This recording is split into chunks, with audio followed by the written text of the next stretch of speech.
خاتم النبيين وعلى آله وأصحابه أجمعين أما بعد أعوذ بالله من الشيطان الرجيم بسم الله الرحمن الرحيم يا أيها الذين آمنوا اتقوا الله وكونوا مع الصادقين وقال تعالى وجعلنا منهم أئمة يهدون بأمرنا لما صبروا وكانوا بآياتنا يوقنون صدق اللہ العظیم. قابل صد احترام حضرات علماء کرام، قرب و جوار سے، دور دراز سے اس اہم دینی مجلس میں شرکت کے لیے تشریف لائے ہوئے مہمانان اعظام، جامعہ قاسمیہ کھروڑ کے موقر اساتذہ کرام اور اہالیان کھروڑ، اس وقت ہم سب کے لیے بڑی مسرت کا مقام ہے کہ ہم عالم اسلام کے نامور عالم دین، شہرا آفاق خطیب، جن کو اردو اور عربی زبان پر یکساں قدرت حاصل ہے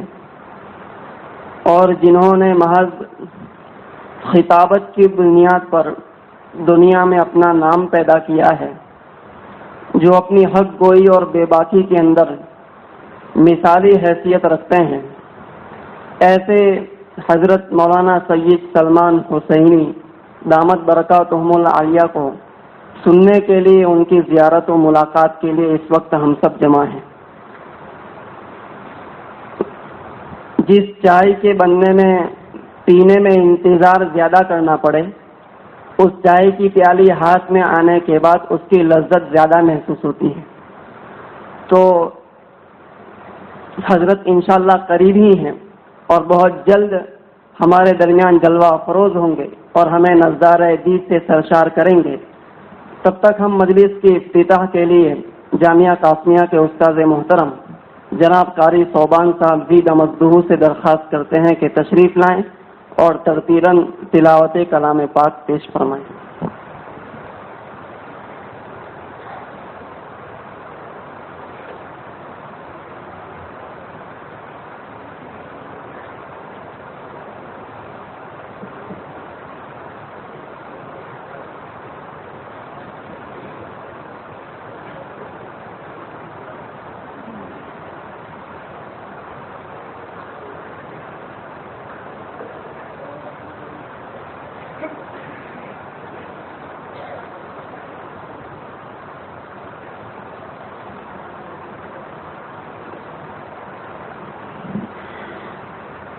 أعوذ بالله من الشيطان الرجيم. بسم الله الرحمن الرحيم.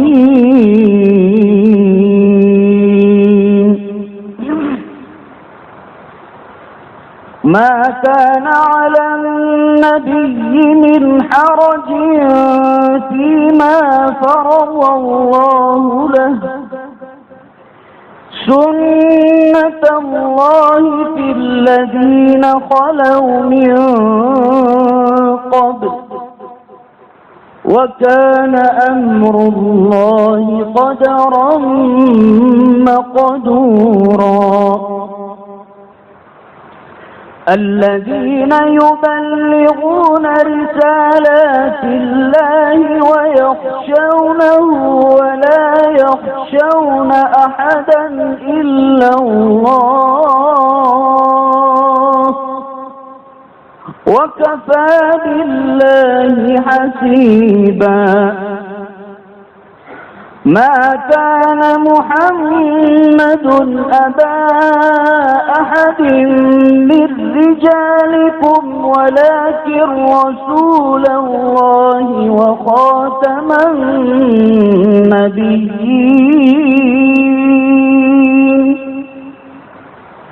وكان الله بكل شيء عليما. يا أيها الذين آمنوا اذكروا الله ذكرا كثيرا، اذكروا الله ذكرا كثيرا وسبحوه بكرة وأصيلا هو الذي يصلي عليكم وملائكته ليخرجكم من الظلمات إلى النور وكان بالمؤمنين رحيما تحيتهم يوم يلقونه سلام وأعد لهم أجرا كريما يا أيها النبي إنا أرسلناك شاهدا ومبشرا ونذيرا وداعيا إلى الله بإذنه وسراجا منيرا وبشر المؤمنين بأن لهم من الله فضلا كبيرا ولا تطع الكافرين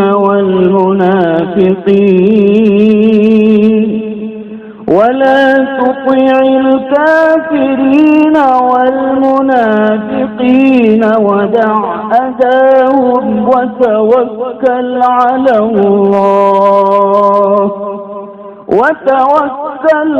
الله وكفى بالله وكيلا صدق الله العظيم.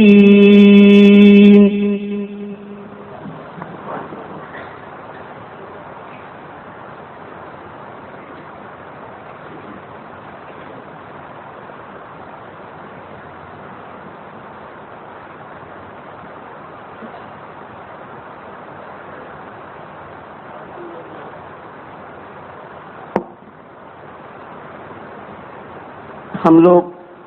حضرت قاری صاحب کی تلاوت سے محظوظ ہو رہے تھے.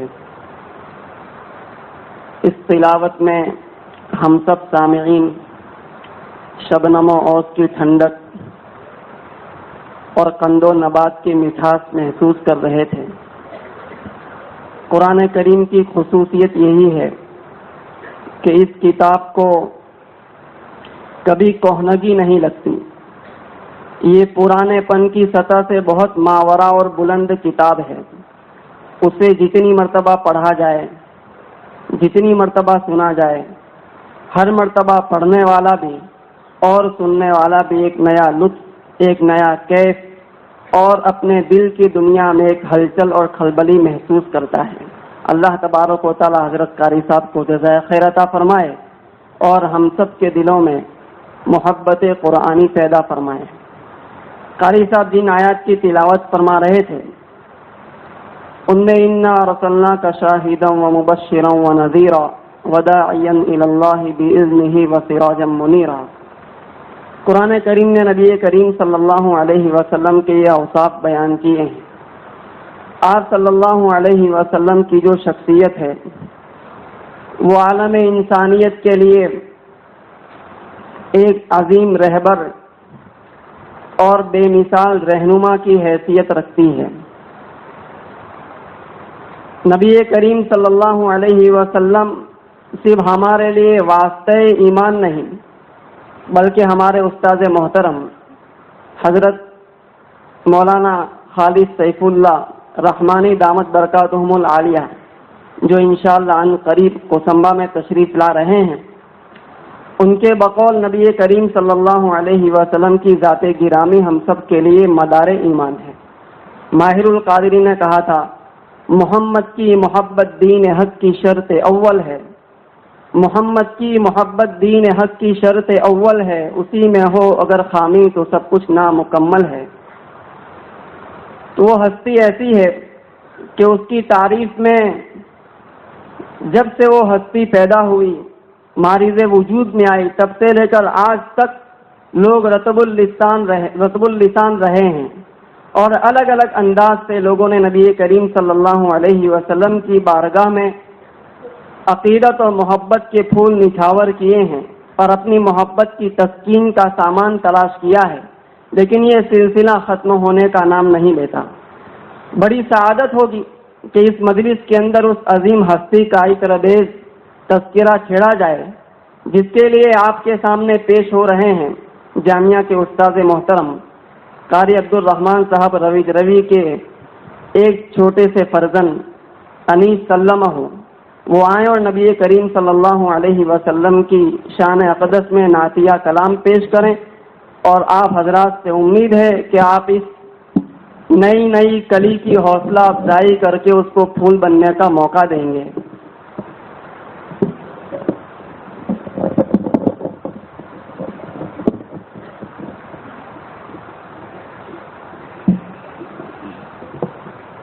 السلام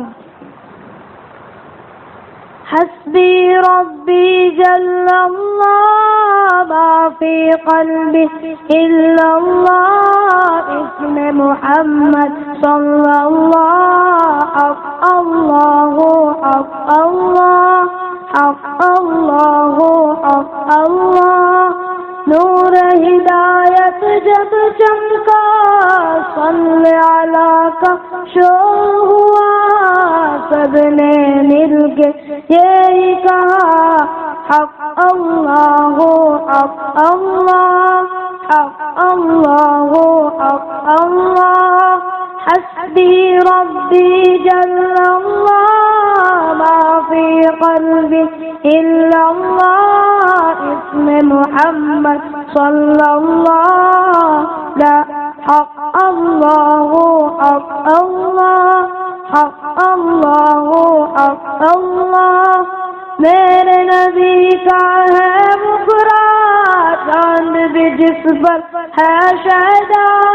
اسم محمد صلی اللہ حق اللہ حق اللہ حق اللہ حق اللہ آپ کا تیبہ مثل جنا اور پسینہ مستحنا چاند سے بھی روشن تلوالا الہ الا اللہ آپ کا تیبہ مثل جنا اور پسینہ مستحنا چاند سے بھی روشن تلوالا الہ الا اللہ حسبی ربی جل اللہ ما فی قلبی الا اللہ اسم محمد صلی اللہ حق اللہ حق اللہ حق اللہ حق اللہ آپ وقار دین مبین آپ سا کا کوئی نہیں آپ کے لیے زیر نگی چاہے فلک ہو چاہے زمین آپ وقار دین مبین آپ سا کا کوئی نہیں آپ کے لیے زیر نگی چاہے فلک ہو چاہے زمین آپ سے آنگن مہک اٹھا ختم ہوئی ظلمت کی گھٹا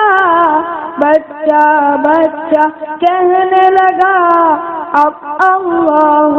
حق اللہ حق اللہ حق اللہ حسبی ربی جل اللہ ما فی قلبی الا اللہ اسم محمد صلی اللہ حق اللہ حق اللہ حق اللہ حق اللہ لب پر نعت پاک کا نغمہ کل بھی تھا اور آج بھی ہے میرے نبی سے میرا رشتہ کل بھی تھا اور آج بھی ہے لب پر نعت پاک کا نغمہ کل بھی تھا اور آج بھی ہے میرے نبی سے میرا رشتہ کل بھی تھا اور آج بھی ہے حسبی ربي جل الله ما في قلبي إلا الله اسم محمد صلى الله حق الله حق الله حق الله حق الله کیا شان تمہاری امت کی او اقسم لی عظمت جس کو کرتے ہیں تمنا جس کے لیے روح اللہ کلیم اللہ کیا شان تمہاری امت کی او اقسم لی عظمت جس کو کرتے ہیں تمنا جس کے لیے روح اللہ کلیم اللہ فخر رسول محبوب خدا آپ سا کوئی ہوگا کہاں اسم محمد صلی اللہ حق اللہ حق اللہ حق اللہ حق اللہ حسبی ربی جل اللہ ما فی قلبی الا اللہ اسم محمد صلی اللہ حق اللہ حق اللہ حق اللہ حق اللہ کشی امت کے لیے غالب سنی پاتل بھی سے معراج میں کی بخشش کی دعا یا اللہ یا اللہ کشی امت کے لیے غالب سنی پاتل بھی سے معراج میں کی بخشش کی دعا یا اللہ یا اللہ فخر رسول محبوب خدا آپ سا کوئی ہوگا کہاں اسم محمد صلی اللہ حق اللہ حق اللہ حق اللہ حق اللہ حسبی ربی جل اللہ ما فی قلبی الا اللہ اسم محمد صلی اللہ حق اللہ حق اللہ لا الہ الا اللہ محمد رسول اللہ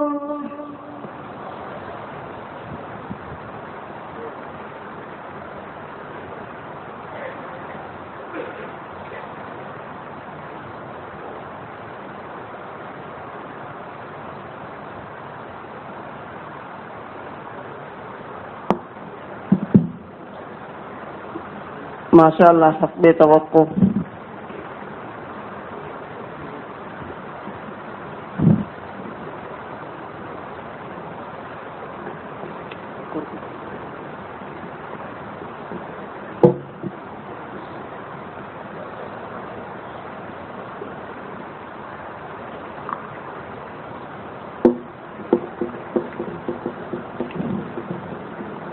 الحمدللہ ہمارا بدر منیر اپنی تمام تر آب و تاب کے ساتھ مطلع افق پر جلواگر ہے اور ہم سب ان کی زیارت سے محظوظ اور مستفید ہو رہے ہیں. ابھی جو طالب علم نعتیہ کلام پیش کر رہے تھے الحمدللہ حسب توقع ان کی حوصلہ افزائی کی جا رہی ہے اور جناب سلیمان بھائی کھولا کی طرف سے ان کو 500 روپے بطور انعام پیش کیے جا رہے ہیں. جزاہ اللہ تعالی. نعت پاک میں نبی کریم صلی اللہ علیہ وسلم کے اوصاف ذکر کیے جا رہے تھے.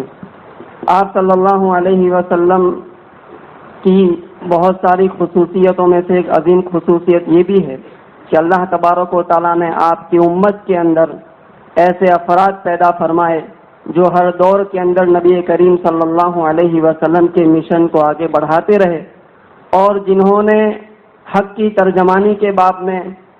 حق گوئی کے باب میں، احقاق حق اور ابطال باطل کے سلسلے میں کسی قسم کی لیپا پوتی اور مصلحت کوشی سے کام نہیں لیا. قاری صاحب کی آیت کی تلاوت کر رہے تھے الذین یبلغون رسالات اللہ ویخشونہ ولا یخشون احدا الا اللہ. اس آیت کریمہ کی عملی تفسیر اگر کسی شخصیت میں آپ دیکھنا چاہتے ہیں تو وہ شخصیت اس وقت آپ کی نگاہوں کے سامنے ہے. حضرت دامت برکاتہم العالیہ کو اللہ تبارک و تعالیٰ نے اپنے اس ان کی اس سلسلے نسب کی نسبت سے کہ ان کی رگوں میں الحمدللہ حسینی خون دوڑ رہا ہے، یہ مزاج عطا فرمایا ہے کہ تکلف برطرف قاتل کو قاتل لکھ دیا جائے۔ یہ آپ کی خصوصیت ہے اقبال کے الفاظ میں کہ آئین جواں مردہ حق گو ایو بے باکی، اللہ کے شعروں کو آتی نہیں روباہی۔ حضرت دامت برکاتہم العالیہ بس کلیمی اور حکیمی کے فرق کے ساتھ حضرت مفکر اسلام رحمۃ اللہ علیہ کی فکر اور آپ کے مشن کے حامل ہیں، اور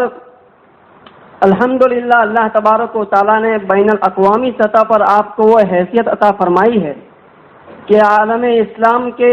سلسلے میں آپ کی رائے کو قدر اور وقت کی نگاہوں سے دیکھا جاتا ہے، اور یہ شیر اسلام یہاں سے جب للکارتا ہے تو مغرب کی گود میں بیٹھی ہوئی بھیڑوں اور بکریوں کے رونگٹے کھڑے ہو جاتے ہیں۔ اللہ تبارک و تعالیٰ نے آپ کو مقام عطا فرمایا ہے۔ عالم اسلام کو اس وقت جس زبوں حالی کا عالم اسلام شکار ہے، اس حالت پر کس نے پہنچایا؟ کہنا چاہیے کہ عملی ارتداد سے اس کا سلسلہ شروع ہوا، فکری ارتداد سے گزرا، اور اب حالت یہ ہے کہ نوبت اعتقادی ارتداد تک پہنچ رہی ہے۔ جب یہ شیر اسلام یہاں رہتے ہوئے، اس بتکدے ہند میں رہتے ہوئے عالم اسلام کی عملی، فکری اور اعتقادی ارتداد کے بارے میں اس قدر فکر مند ہے، تو جس ملک میں اللہ تبارک و تعالیٰ نے آپ کا آشیانہ رکھا ہے، جو آپ کے آباء و اجداد کی سرزمین ہے، اس ملک کے مسلمانوں کے بارے میں، ان کے عملی اور فکری ارتداد کے سلسلے میں مسلمانوں کی حضرت کی قلب کی بے چینی کا عالم کیا ہوگا؟ اس لیے اس نشست میں جہاں طلباء بھی ہیں اور کثیر تعداد میں اطراف سے عوام بھی شریک محفل ہیں، ہمارے دل کی خواہش یہ ہوگی کہ حضرت اس مجلس کے اندر خصوصاً اہل ہند کی عملی اور فکری ارتداد، اس کے اسباب اور اس کے ازالے کی جو تدابیر ہو سکتی ہیں، اس پر انشاءاللہ روشنی ڈالیں گے۔ ہماری ٹرین اپنے متعینہ وقت سے گو 1 گھنٹہ لیٹ چل رہی ہے، لیکن یہ حضرت کی مقبولیت کی بات ہے کہ حضرت کی تاخیر نے مجمع کو گھٹایا نہیں، بلکہ الحمدللہ اس مجمع کو بڑھا دیا ہے۔ میر کے الفاظ میں غور پہ جب تک وہ گلندام نہ آیا، ہم خاک کے آسودوں کو آرام نہ آیا۔ حضرت ہماری نگاہوں کے سامنے ہے اور انشاءاللہ ہم کو اپنے ملفوظات سے مستفید فرمائیں گے۔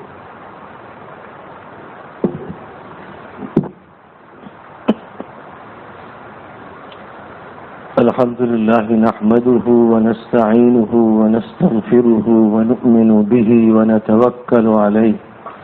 ونعوذ بالله من شرور أنفسنا ومن سيئات أعمالنا،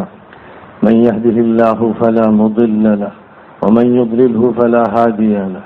ونشهد أن لا إله إلا الله وحده لا شريك له، ونشهد أن سيدنا ومولانا محمدا عبده ورسوله صلى الله تعالى عليه وعلى آله وأصحابه وأزواجه وذرياته وأهل بيته وبارك وسلم تسليما كثيرا كثيرا. أما بعد، فأعوذ بالله من الشيطان الرجيم. بسم الله الرحمن الرحيم. هو الذي أرسل رسوله بالهدى ودين الحق ليظهره على الدين كله ولو كره المشركون. صدق الله العظيم. محترم بزرگوں، بھائیوں، دوستوں، دور سے سننے والے ایمانی بھائیوں اور بہنوں، آج جن حالات سے ہم لوگ گزر رہے ہیں، اللہ کے نظام کا یہ ایک حصہ ہے، اور نظام الہی جن و انس کی تخلیق کے بعد سے انسانوں اور جنوں کے سلسلے میں جاری و ساری ہے۔ ان کی موت اور ان کی زندگی کو وہ وجود ہی اس لیے عطا فرمایا گیا کہ وہ آزمائش کے مرحلوں سے گزارے جائے۔ خلق الموت والحیات لیبلوکم ایکم احسن عملا۔ اللہ نے موت کو بھی وجود عطا فرمایا اور زندگی کو بھی وجود عطا فرمایا، اور یہ سب کچھ اس لیے کیا گیا کہ تمہاری آزمائش کی جائے، دیکھا جائے کون اچھا عمل کرنے والا ہے۔ لہذا یہ زندگی آزمائشی زندگی ہے، امتحانی زندگی ہے، ایک جانچ ہے جس سے جن و انس گزر رہے ہیں، اور وہی ہیں جن کو اللہ نے اپنی شریعت کا، اپنے نظام کا مکلف بنایا ہے، اور اللہ تعالیٰ نے ان کے درمیان اپنے نبیوں کو مبعوث فرمایا ہے، اور اللہ تعالیٰ نے ان کے لیے اپنی کتابوں کو نازل فرمایا ہے، اور اللہ تعالیٰ نے ان کے لیے اپنا قانون عطا فرمایا ہے۔ مسئلہ جن و انس کا ہے، جن مخفی مخلوق ہیں، لیکن وہ بھی انسانوں کے اس سلسلے میں تابع ہیں کہ جو خلافت عرضی انسان کو عطا کی گئی ہے، جن اس خلافت عرضی کے شہری ہیں، اور انسانوں کے مقابلے میں نمبر 2 کی مخلوق ہے۔ تو وہ اور انسان یہ دونوں ہی اللہ کے مخاطب ہیں، دونوں ہی پیغمبروں کے مخاطب ہیں، دونوں ہی تمام نازل ہونے والی کتابوں کے مخاطب رہے ہیں۔ اور جب اللہ کی طرف سے یہ فیصلہ ہوا کہ اس پوری دنیا کے لیے آخری نبی کی بعثت ہو جائے،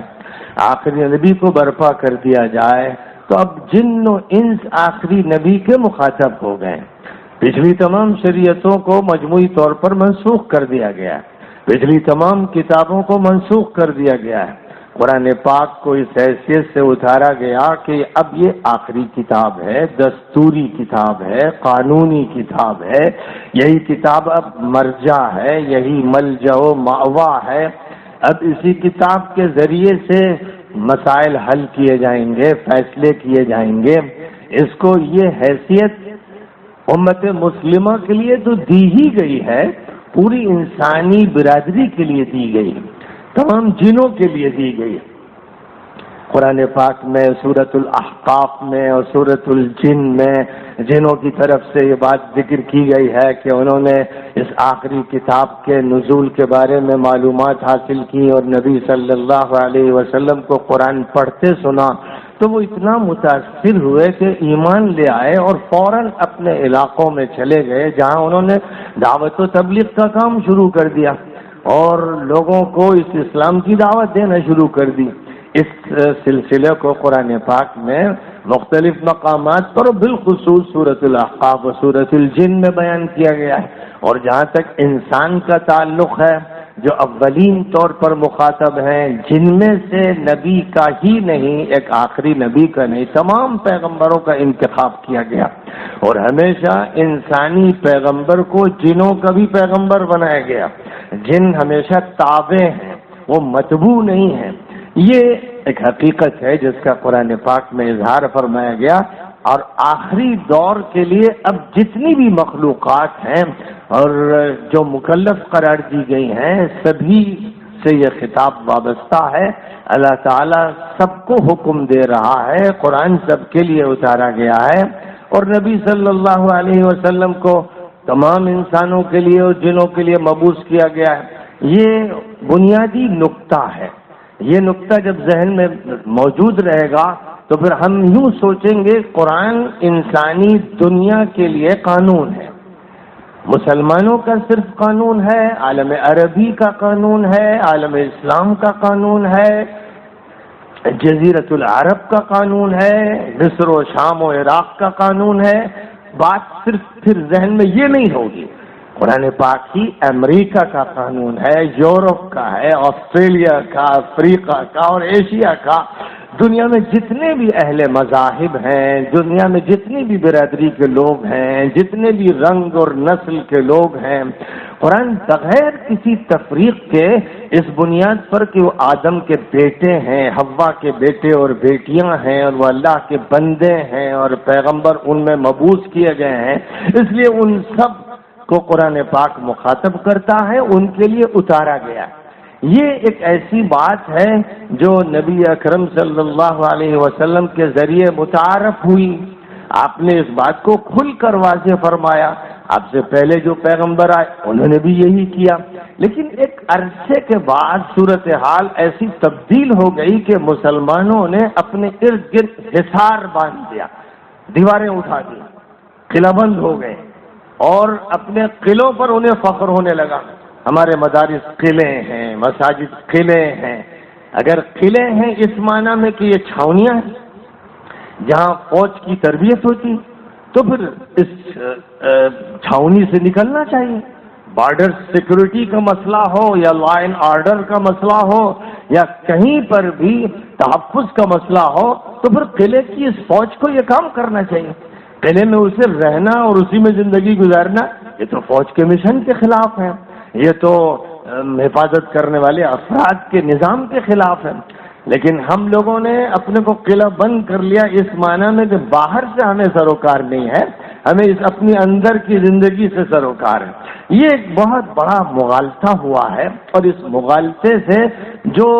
ایک سیلاب شروع ہوا تھا دعوت اسلامی کا اور غلبہ اسلامی کی جد و جہد کا اور تعارف اسلامی کا، اس پر روک لگ گئی۔ نبی صلی اللہ علیہ وسلم جب تک مکہ مکرمہ میں رہے تو ابتداءً صدا لگائی گئی جزیرۃ العرب کے اطراف و اکناف میں، اور جزیرۃ العرب کے اطراف و اکناف میں صدا لگانے کے لیے جو طریقہ کار اختیار کیا گیا وہ یہ کہ مکہ بہت بڑی منڈی تھا۔ مکے میں شام سے تجارت کرنے والے، یمن سے تجارت کرنے والے، ایکسپورٹ امپورٹ کا کاروبار کرنے والے مسلسل آتے تھے، رابطے میں رہتے تھے، جن کا تذکرہ سورہ ایلاف میں فرمایا گیا، لإیلاف قریش ایلافہم رحلۃ الشتاء والصیف۔ ایک گرمی کے زمانے کا سفر ہوتا تھا شام کے رخ پر، اور ایک سردی کے زمانے کا سفر ہوتا تھا یمن کے رخ پر، اور یہ دونوں سفر بنیادی طور پر تجارتی ہوتے تھے اور کبھی سیاحتی ہوتے تھے۔ اور ان سفروں کی وجہ سے جو افراد بھی مکہ مکرمہ سے نکلتے تھے، جب وہ سیریا پہنچتے تھے تو سیریا میں وہ چرچز کے پادریوں کو بھی دیکھتے تھے، وہ وہاں کے جو پیٹریارکس ہوتے تھے ان سے بھی واقف ہوتے تھے، اور بیت المقدس میں جو پوپ صاحب رہتے تھے یا ہمس میں جو سیرین حکومت کا ایک مرکز تھا، وہ ان سب سے واقف تھے۔ وہ تجارت کرتے تھے عیسائیوں سے، ان سے ان کے ملاقاتیں ہوتی تھیں، اور یمن وہ جاتے تھے تو یہودیوں سے، نجران میں ان کی ملاقاتیں، اور یمن کے دیگر علاقوں میں اور وہاں کے بھی عیسائیوں سے، کہ نجران عیسائیوں کی اسٹیٹ تھی اور یمن کا شمالی علاقہ تھا، اس لیے یہ سفر کرنے والے عیسائیوں سے ملتے تھے، یہودیوں سے ملتے تھے۔ رہ گئے مشرکین اور ان کے مختلف عقائد اور ان کے طرح طرح کے بت اور ان کے دیوتا اور ان کی دیویاں اور ان کی پوجا پاٹ کے مراکز، وہ بھی ان کے سامنے آتے تھے۔ تو مکہ مکرمہ میں جو بات ڈنکے کی چوٹ پر کہی جا رہی تھی، پہاڑ کی چوٹیوں پر اور وادیوں میں اور بازاروں میں اور میلوں ٹھیلوں میں، وہ بات ایسی تھی جو ہر جگہ پہنچ رہی تھی۔ وہ یمن پہنچ رہی تھی، وہ بحرین پہنچ رہی تھی، وہ عمان پہنچ رہی تھی، اور وہ عراق کے جنوبی بارڈر تک اور سیریا کے جنوبی بارڈر تک پہنچ رہی تھی۔ اس اعتبار سے تقریباً 10 لاکھ مربع میل کا جو علاقہ تھا جس کو جزیرۃ العرب کہا گیا تھا، اس کے خطے خطے میں بات پہنچ رہی تھی، اور اس کا نتیجہ یہ تھا کہ باوجود اس کے کہ مکہ مکرمہ میں اسلام کو زیر کرنے، کرش کرنے، کچل دینے کی کوششیں ہو رہی تھی، اور یہ کوششیں ہاتھ و پیر سے بھی ہو رہی تھی کہ مارا جا رہا تھا، گرم ریت پہ لٹایا جا رہا تھا، انگاروں پر لٹایا جا رہا تھا، رسی باندھ کے کھینچا جا رہا تھا، یہ سب تو جسمانی اعتبار سے ہو رہا تھا۔ ساتھ ہی ساتھ اس وقت کا جو میڈیا تھا وہ بھی اتنی زبردست پروپیگنڈا مہم چلا رہا تھا کہ کوئی وقت رات و دن کا ایسا نہیں تھا کہ میڈیا کام نہ کر رہا۔ اس دور کا جو میڈیا تھا ظاہر ہے کہ اس کا تعلق زبان سے تھا، اور زبان کی شاعری اور زبان کی نثر اور زبان کی خطابات اور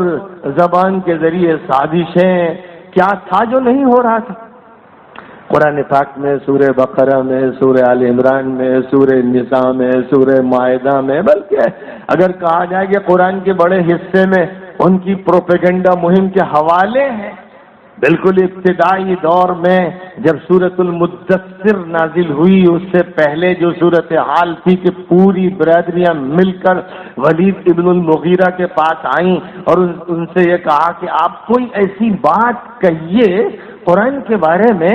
کہ جس کو ہم لوگ پروپیگنڈا مہم کے طور پر چلائیں،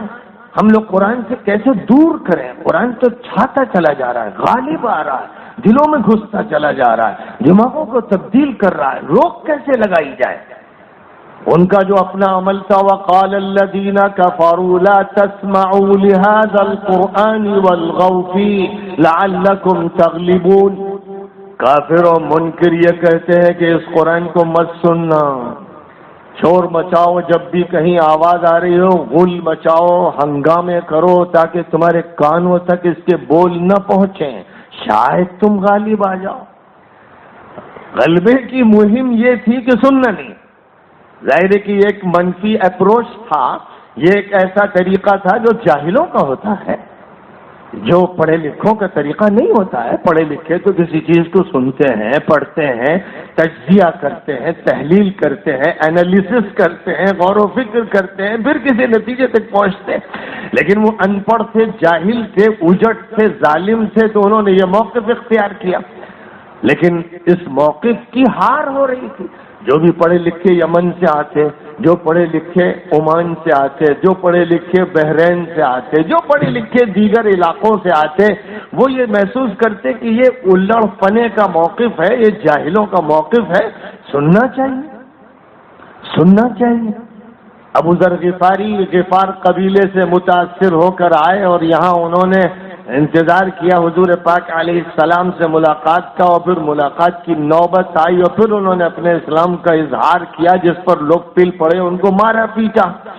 اور حضرت عباس نے ان کو چھڑوایا، پھر وہ واپس اپنے علاقے میں چلے گئے۔ طفیل ابن عمرو دوسی آئے تو ان سے اسی دور میں یہ کہا گیا کہ محمد کی بات مت سننا، وہ جادوگر ہے، اگر تم نے ان کی بات سن لی تو بس خیریت نہیں ہے، تم بھی دیوانے ہو جاؤ گے، جیسے ابو بکر دیوانے ہیں، زید دیوانے ہیں، بلال دیوانے ہیں۔ تو ان کے سامنے ایسا منظر پیش کیا گیا کہ وہ گھبرا گئے۔ انہوں نے سوچا کہیں ایسا نہ ہو کہ حرم جاتے ہوئے آتے ہوئے کان میں بول پڑ جائے، تو انہوں نے روئی کے پھائے کان میں ٹھوس لیے، اور اس طرح وہ آتے جاتے رہے، لیکن محمد صلی اللہ علیہ وسلم کو دور سے دیکھتے رہے۔ دیکھتے تھے تو کیا جمال ہے، کیا حسن ہے، کیا رعنائی ہے، کیا کشش ہے، کیا دل فریبی ہے، آپ کے قدم قدم سے دلکشی نظر محسوس ہوتی تھی۔ تو ان کے دل نے گواہی دی کہ لوگ جھوٹا پروپیگنڈا کر رہے ہیں، جادوگروں کے منہ پر ظلمت ہوتی ہے، تاریکی، سیاہی، نحوست، شور، بگڑے ہوئے لوگ، ابلیس کے بندے۔ جادوگری تو ایک ایسا فتنہ ہے جس کے چہروں پر اثرات پڑتے ہیں اور مارے مارے پھرتے ہیں اور پیسے مانگتے ہیں، اور یہ اللہ کا ایک ایسا بندہ ہے جو انسانوں میں نرالا ہے، اور جس میں اللہ نے کیسی کشش رکھی کہ دور سے دل کھینچا جا رہا ہے۔ آخر کسی موقع پر جب حضور صلی اللہ علیہ وسلم کعبہ مقدسہ کے سامنے نماز پڑھ رہے تھے اور محو تلاوت تھے، تو طفیل ابن عمرو دوسی کے ضمیر نے گواہی دی کہ یہ صاحب حق ہے، کانوں سے روئی نکالی اور کان لگا دیے۔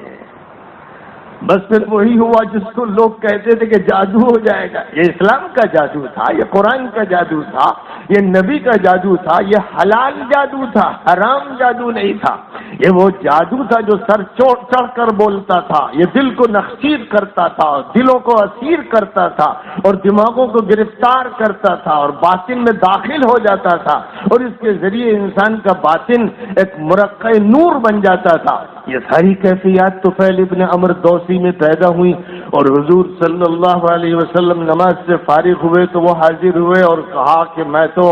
گواہی دیتا ہوں کہ آپ اللہ کے نبی ہیں، یہ سب جھوٹ بولتے ہیں۔ یہ وہ حقائق تھے جو سامنے آ رہے تھے۔ انہی حقائق کے سامنے آنے کی بنیاد پر مکہ مکرمہ کے جو ظالم تھے، جو بہت ہی ہٹ دھرم تھے اور جو اپنے شرک میں ملوث تھے اور ان کی عقلیں بیکار ہو گئی تھیں، اب وہ پریشان تھے کہ اس مہم کو کیسے آگے بڑھائیں، اور ولید ابن المغیرہ کے پاس پہنچے تھے اور اس سے یہ کہا تھا کہ بھئی کوئی بات ایسی کہیے کہ جس کو ہم لوگ چلائیں۔ تو قرآن کہتا ہے قتل کیف قدر ثم قتل کیف قدر ثم نظر ثم عبس وبصر ثم ادبر واستكبر فقال ان هذا الا سحر يؤثر. بہت غور و فکر کیا اس نے، اور خدا کی اس پر مار پڑے کہ وہ اندازے لگاتا رہا، تکے بازی کرتا رہا، چہرے پر ایک رنگ آتا رہا اور جاتا رہا، اور ضمیر ساتھ دیتا نہیں تھا، لیکن وہ اسی مہم میں لگا رہا، یہاں تک کہ اس نے کہا ان ھذا الا سحر یؤثر، یہ جادو ہے، اور یہ جادو بھی کہیں سے سیکھا جا رہا ہے.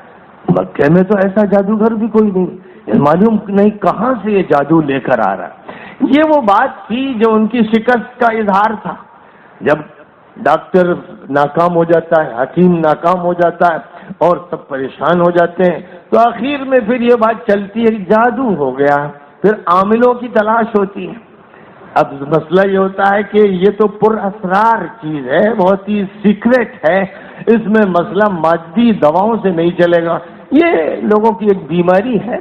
اور اس طرح ان کا ذہن چلتا ہے. وہاں پر بھی اس نے دیکھ لیا کہ قرآن کا مقابلہ نہ شعراء کی شاعری کر پا رہی ہے، نہ خطبہ کی خطابت کر پا رہی ہے، یا نثر نگاروں یا نثر کے بولنے والوں کی نثر کر پا رہی ہے. سب فیل ہو گئے، سب ڈھیر ہو گئے.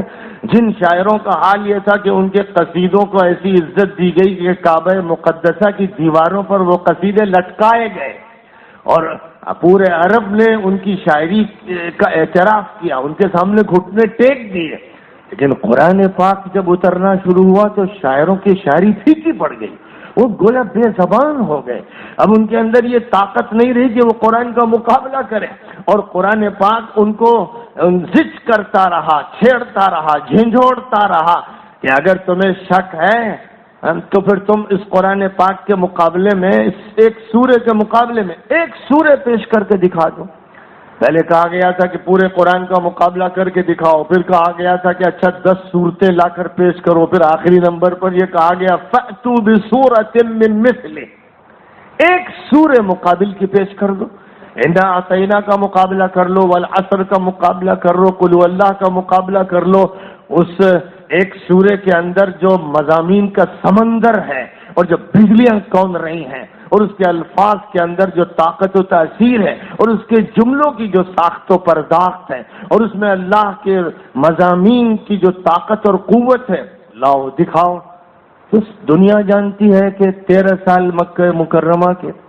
اور 10 سال مدینہ منورہ کے، 23 سال کے عرصے میں نبی پاک علیہ الصلاۃ والسلام کی حیات طیبہ میں کسی کے اندر یہ ہمت و جرأت نہیں ہوئی کہ وہ قرآن پاک کا مقابلہ کرتا اور کسی سورے کے متبادل سورے کو پیش کر دیتا. اور پھر اس وقت سے آج تک جب 1438واں سال چل رہا ہے ہجری کا، آج تک کسی کو یہ ہمت نہیں ہو. اور جس نے یہ ہمت کی، مسیلمہ الکذاب نے، یا کسی دور میں متنبی نے، یا کسی نبوت کا دعویٰ کرنے والے نے، تو اس کا اتنا مذاق اڑایا گیا، اتنی پھپتی ہوئی، اتنی ہنسی اڑائی گئی کہ وہ ذلیل و رسوا ہو کر رہ گیا. اور کسی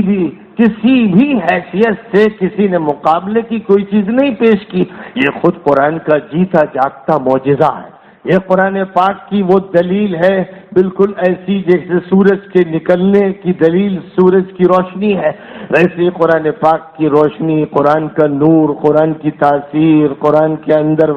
بیان کردہ واقعات، قرآن کا قانون، قرآن کا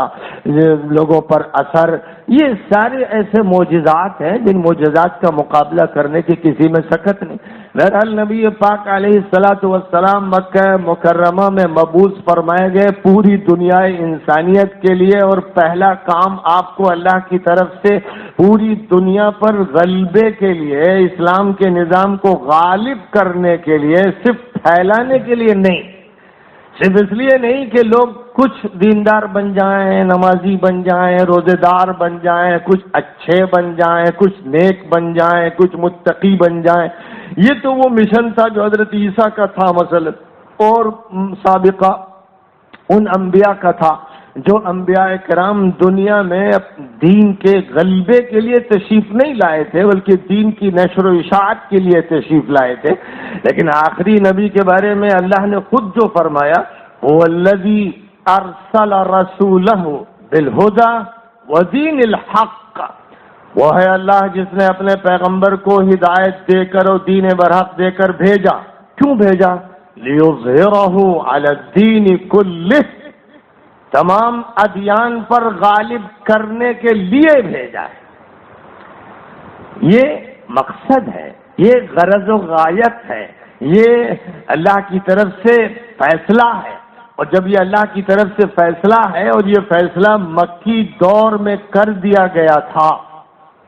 نبی پاک علیہ الصلاۃ والسلام کی ختم نبوت کا اعلان ہو یا آپ کی نبوت کی عالمیت کا اعلان ہو یا رسالت کے دوام کا اعلان ہو، اس کے خلود اور ہمیشگی کا اعلان ہو، ان تمام اعلانات کے ساتھ یہ اعلان بھی واضح طور پر کر دیا گیا تھا۔ ظاہر ہے کہ جب یہ اعلان کر دیا گیا تھا تو اب اسی اعلان کے مطابق عمل ہونا تھا، جو بھی قدم اٹھانا تھا اس قدم کو اٹھاتے ہوئے یہ بات ذہن میں رکھنی تھی کہ مسئلہ صرف ایک بھکتی تحریک کا نہیں، مسئلہ صرف فرد کے صلاح کا نہیں، مسئلہ صرف یہ نہیں ہے کہ ایک جماعت اللہ کی عبادت کرنے والی بن جائے، بلکہ ساتھ ہی ساتھ مسئلہ یہ ہے کہ اس دین متین کو پوری انسانیت تک پہنچا کر اس کو اس دنیا میں غالب کرنا ہے کہ یہی اللہ کا قانون، یہی اللہ کا دین، یہی اللہ کا اختیار کردہ نظام ہے، اس کا کوئی متبادل نہیں ہے، اس کے کوئی پیرالل اور اس کے برابر اور ہمسر نہیں ہے، یہی تنہا دین ہے جو پوری انسانیت کے لیے اللہ تعالیٰ کی طرف سے بھیجا گیا ہے۔ اس لیے سب تک اس کو پہنچنا چاہیے، اور پہنچنے کا طریقہ کار یہ ہے کہ قرآن پاک سے سب سے پہلے تمام انسانوں کو متعارف کرانا چاہیے۔ اس لیے فرمایا وَالَّذِي بَعَثَ فِي الْأُمِّيِّينَ رَسُولًا مِّنْهُمْ يَتْلُو عَلَيْهِمْ آيَاتِهِ وَيُزَكِّيهِمْ وَيُعَلِّمُهُمُ الْكِتَابَ وَالْحِكْمَةَ وَإِنْ كَانُوا مِنْ قَبْلُ لَفِي ضَلَالٍ مُبِينٍ، جو لوگ ضلال مبین میں تھے، گمراہ بالکل آخری درجے میں بھٹکے ہوئے، جن کو راستہ ہی نہیں سجائی دے رہا تھا، اور امی تھے، الٹریٹ تھے، بے پڑھے لکھے، الف با تاسا بھی نہیں پڑھنا جانتے تھے، بس اپنی ماں سے اور باپ سے بچوں نے جو زبان سیکھی وہ بولتے تھے، لیکن اگر پڑھنے کے لیے کوئی تحریر دی جائے تو پڑھنے کی صلاحیت ان میں نہیں تھی، اکثر و بیشتر میں نہیں تھی۔ ایسے لوگوں کے درمیان، غیر مسلموں کے درمیان بعثت ہوئی، اکیلے مسلم محمد صلی اللہ علیہ وسلم تھے، غار حرا میں اکیلے مسلم تھے کہ اللہ تعالیٰ نے انتخاب فرمایا، آپ کو مسلم بنایا، مومن بنایا، نبی بنایا، رسول بنایا، سید الاولین والآخرین بنایا، اور کیا کیا بنایا۔ تو ایک انتخاب سے آپ کو زمین سے آسمان پر اٹھا دیا گیا، اور پھر اس کے بعد آپ کے ذریعے سے آپ کی اہلیہ محترمہ خدیجہ کو مؤمنہ بنایا گیا۔ پھر خدیجہ اور آپ دونوں مل کر جب ورقہ ابن نوفل کے پاس گئے، جنہوں نے عیسائیت اور یہودیت کا اور تورات اور انجیل کا اچھا مطالعہ کر رکھا تھا، عبرانی زبان جانتے تھے، سریانی زبان جانتے تھے، عربی ان کی مادری زبان تھی، اور ان کا درس ہوتا تھا جس میں کچھ لوگ شریک ہوتے تھے اور وہ تورات اور انجیل کے معنی عربی میں بتاتے تھے، ان کے پاس حضرت خدیجہ حضور صلی اللہ علیہ وسلم کو لے گئیں۔ تو ورقہ ابن نوفل نے جو واقعہ غار حرا کا سنا تو وہ چیخ پڑے، خدا کی قسم تمہارے پاس وہی فرشتہ جبرائیل امین آیا ہے جو موسیٰ کے پاس آیا تھا، جو عیسیٰ کے پاس آیا۔ اس لیے تیسرے نمبر پر مسلمان ورقہ ابن نوفل ہوئے۔ اب ورقہ ابن نوفل اور خدیجہ اور محمد صلی اللہ علیہ وسلم، جن کو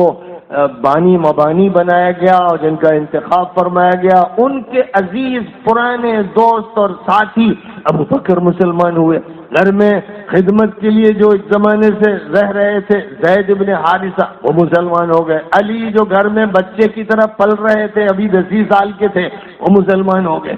تو قافلہ ایک سے شروع ہوا اور کارواں بنتا چلا گیا۔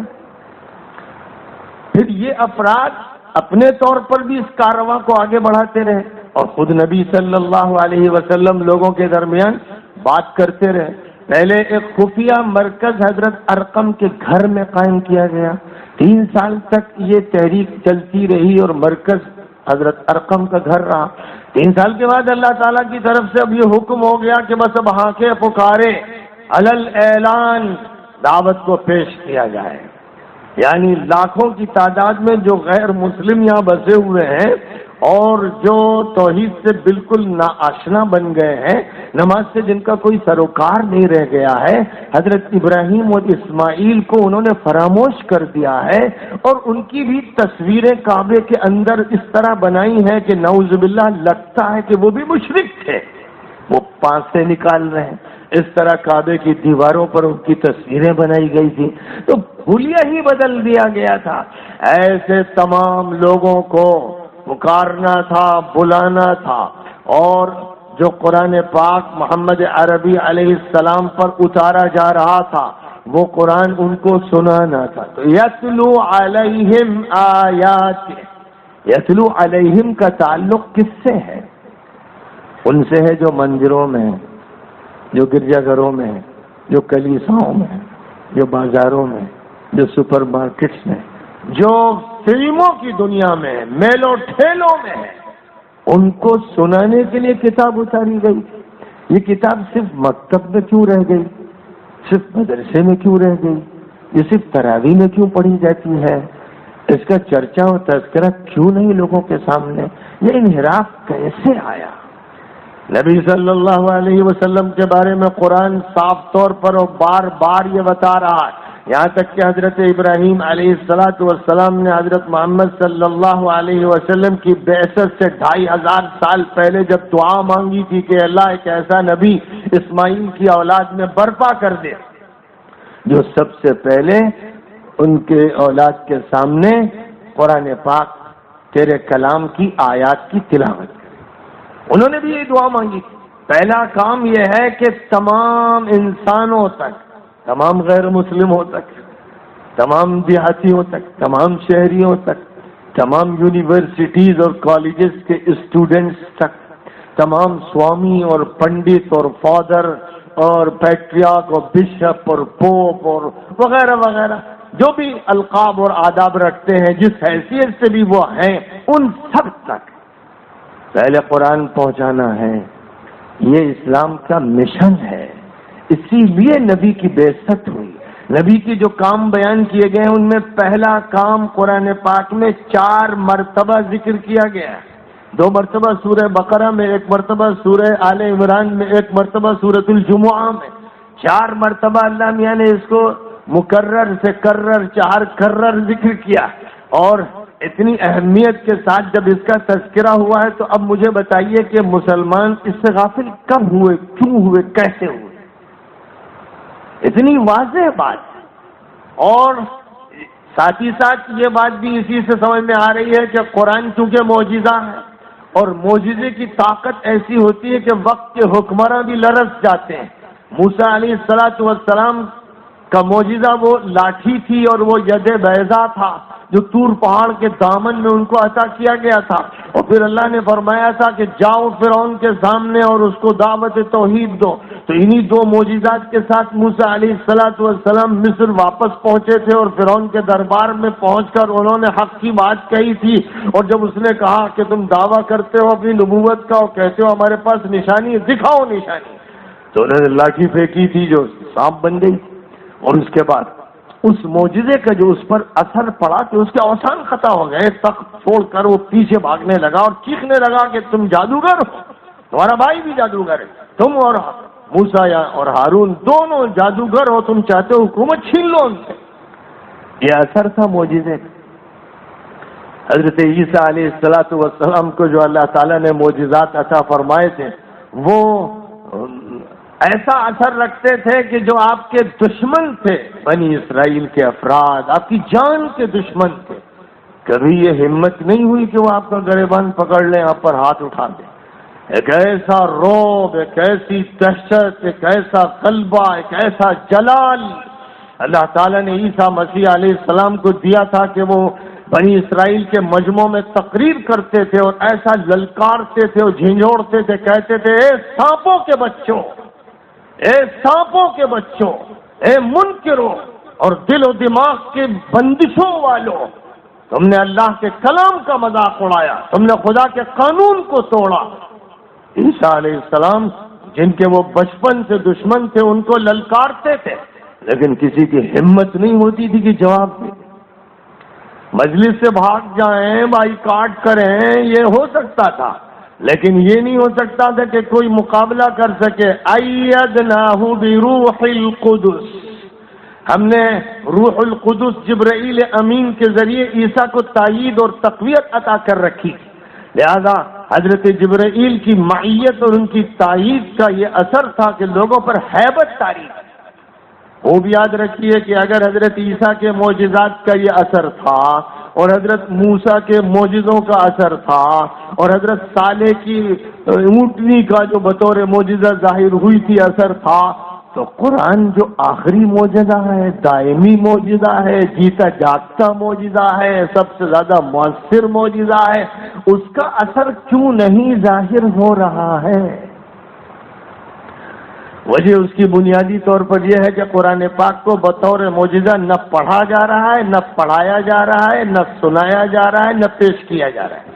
قرآن پاک کو ایک مذہبی کتاب کے طور پر، ایک مقدس متبرک کتاب کے طور پر پڑھا جا رہا ہے، اس کا ادب ملحوظ رکھ رہے ہیں بہت سے لوگ، لیکن قرآن پاک کو اس حیثیت سے نہیں پڑھا جا رہا ہے کہ موسیٰ کی لاٹھی سے زیادہ طاقتور معجزہ ہے اور حضرت صالح کی اونٹنی سے زیادہ طاقتور معجزہ ہے اور دم عیسیٰ سے زیادہ طاقتور معجزہ ہے، اسے لوگوں نے فراموش کر دیا۔ لیکن عہد نبوی میں نبی پاک علیہ الصلاۃ والسلام جب اسے پیش کر رہے تھے تو ابھی آپ نے دیکھا کہ کس طرح طفیل بن عمرو دوسی مسلمان ہوئے۔ ابھی آپ کو معلوم ہی ہے کہ حضرت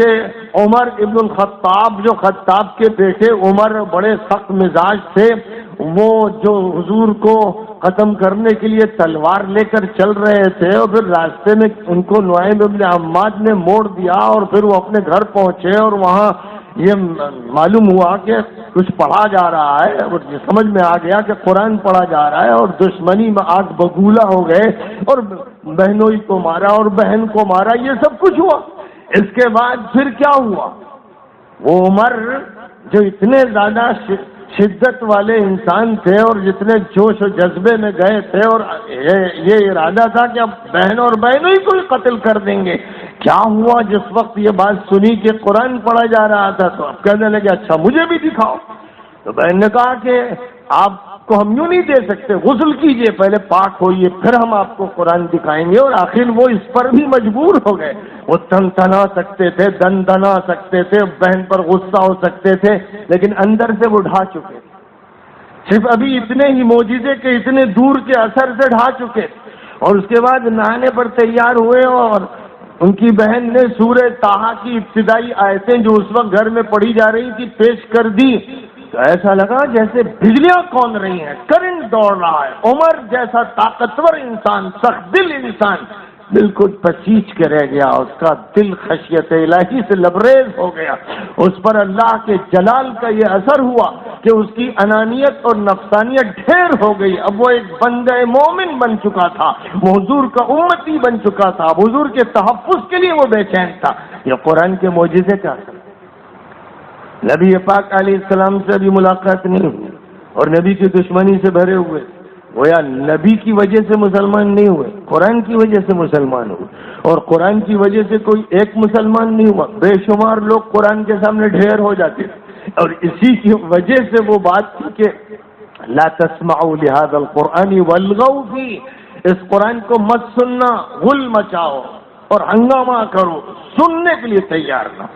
سیرت کی کتابوں میں لکھا ہوا ہے کہ حضرت ابو بکر صدیق رضی اللہ تعالیٰ عنہ اپنے گھر میں نماز میں اور غیر نماز میں قرآن پاک بڑی خشیت کے ساتھ پڑھتے تھے، بلند آواز سے، تو ان کے گھر کے قریب سے کوئی گزرتا تھا تو کان لگا لیتا تھا۔ کافروں کو یہ ڈر لگا کہ ہمارے بچے، ہماری عورتیں کہیں ان کی تلاوت سن کر مسلمان نہ ہو جائیں، تو انہوں نے پابندی لگا دی تھی کہ اس راستے سے مت گزرو، اگر گزرو تو پھر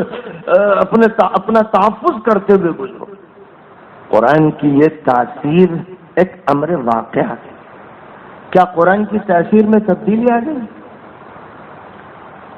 کیا 1450 سال میں قرآن بدل گیا؟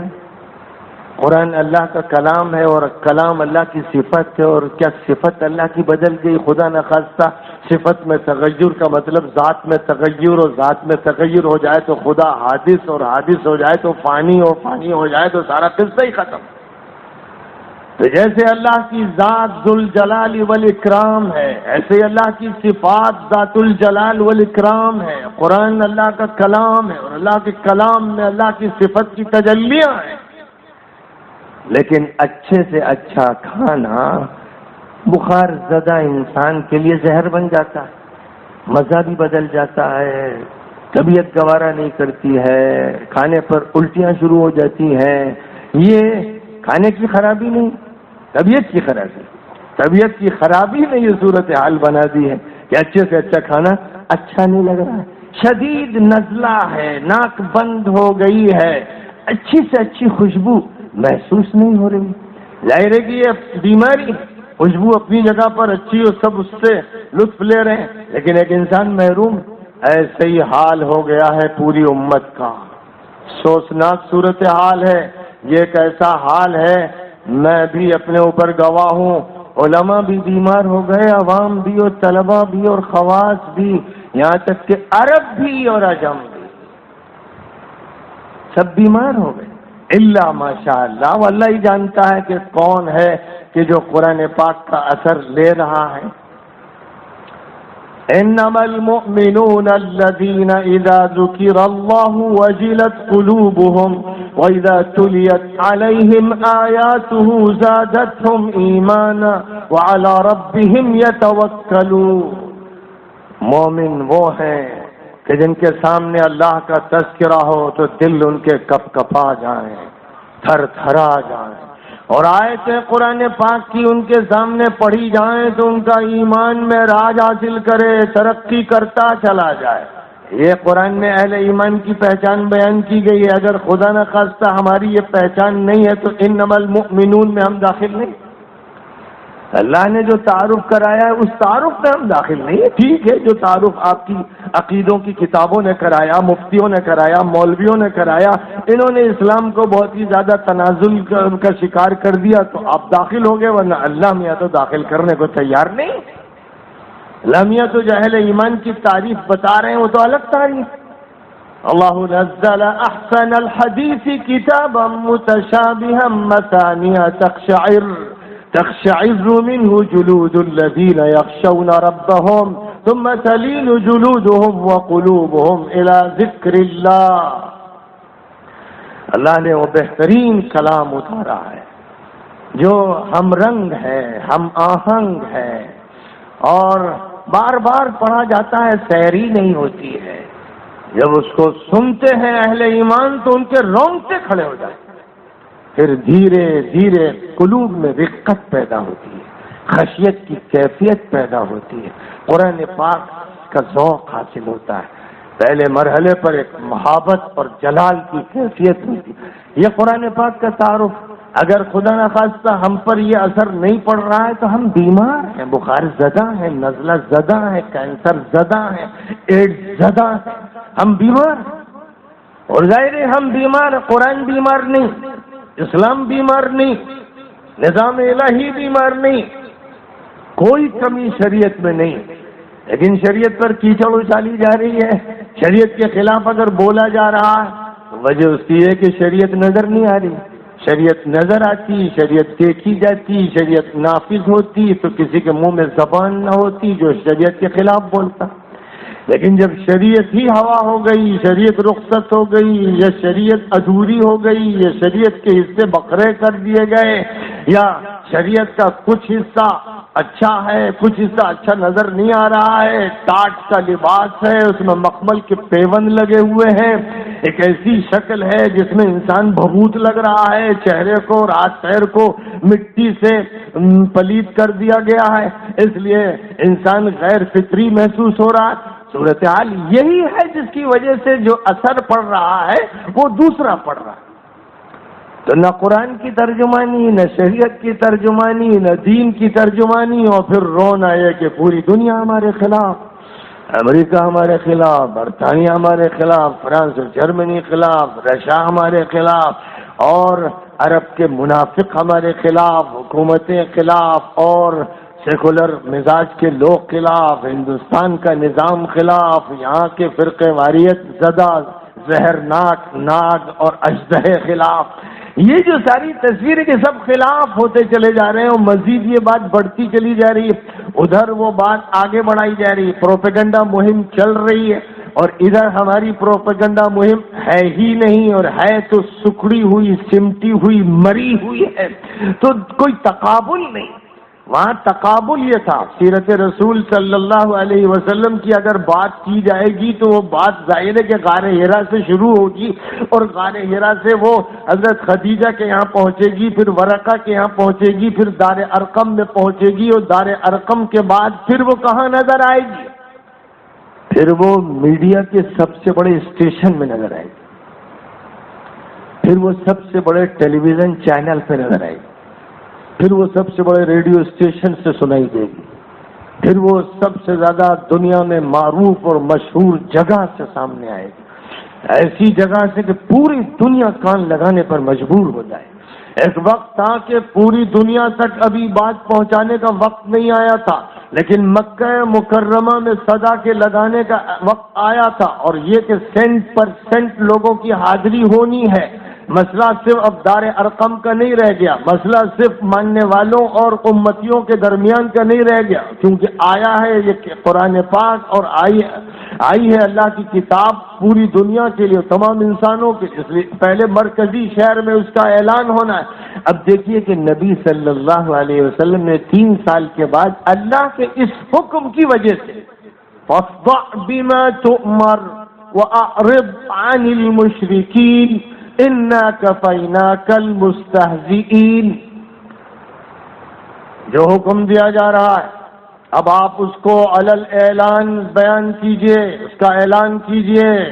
لوگوں کے سامنے اس کو پوری قوت، صراحت اور وضاحت سے پیش کیجئے، اور مشرکوں کی پرواہ مت کیجئے. بات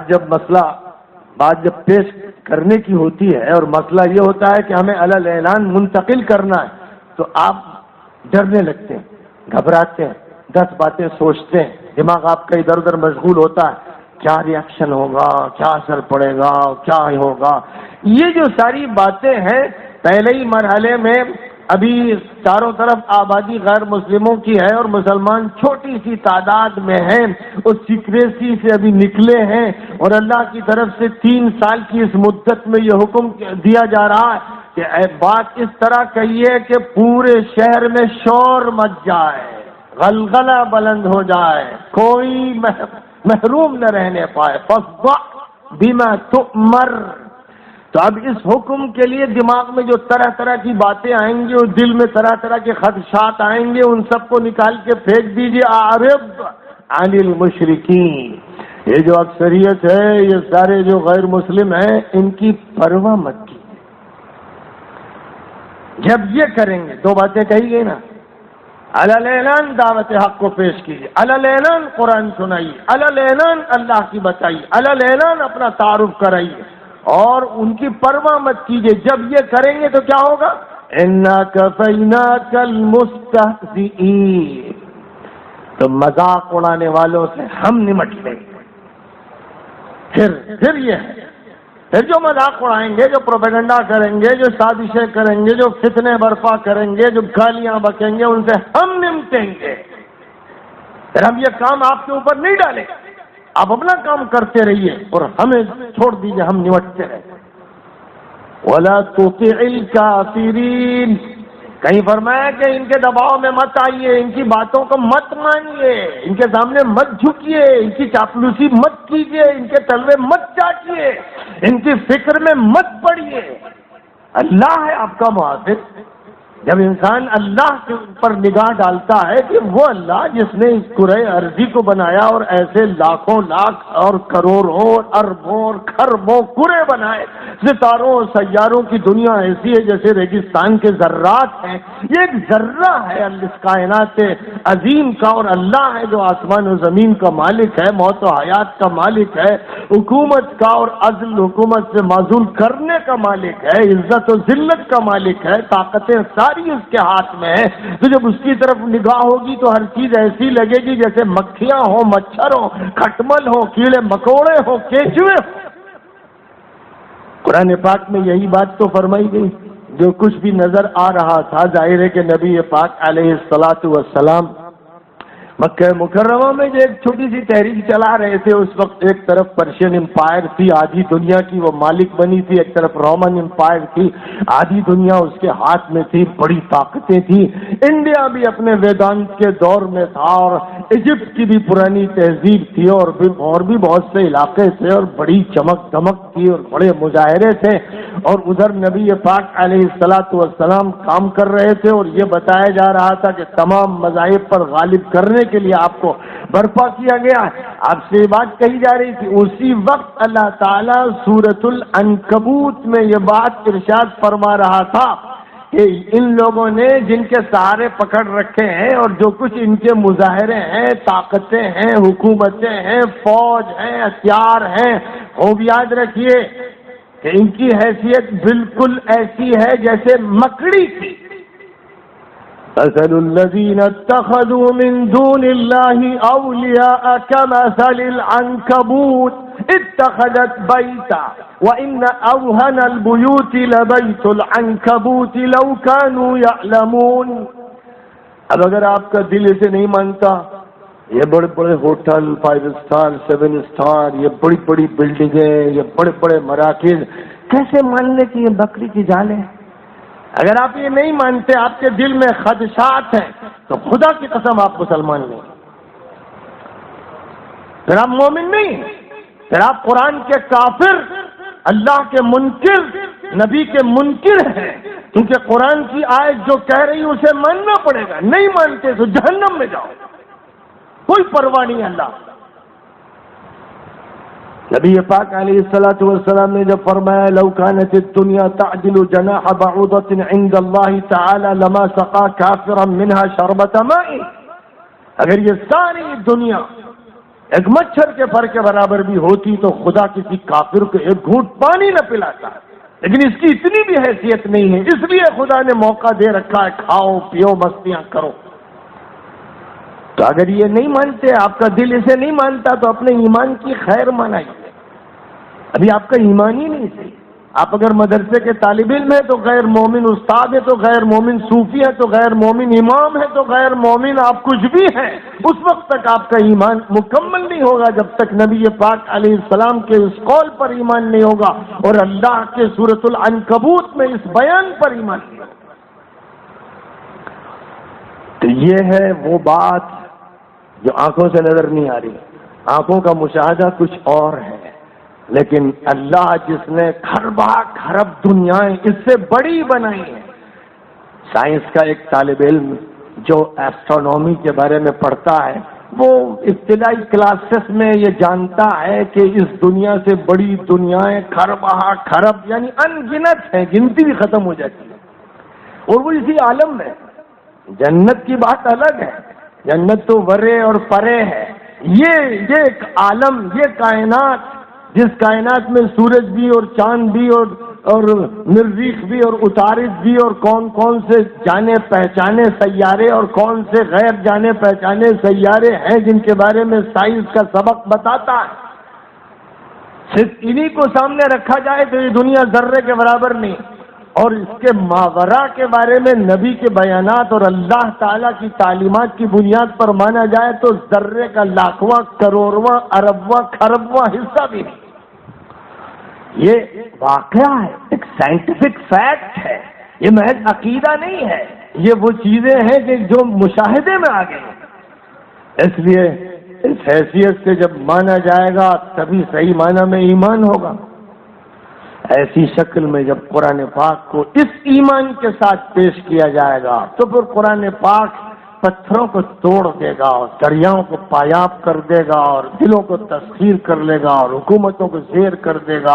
اور زمین سے آپ کو اٹھا کر فضاؤں میں اور آسمانوں میں منتقل کرے گا. ایک ایسی طاقت پیدا ہوگی جو طاقت اللہ تعالیٰ نے سعد ابن ابی وقاص کو دی تھی, خالد ابن الولید کو دی تھی, ابو عبیدہ ابن الجراح کو دی تھی, جو طاقت اللہ نے فاتحین کو عطا فرمائی تھی. کل تک جو بکریاں چرا رہے تھے, قرآن نے ان کے اندر ایسا اعجاز پیدا کیا, ایسا انقلاب پیدا کیا کہ اب یہی وہ افراد تھے جو کل تک مکے میں اور مدینہ منورہ میں حضور پاک علیہ السلام کی کچی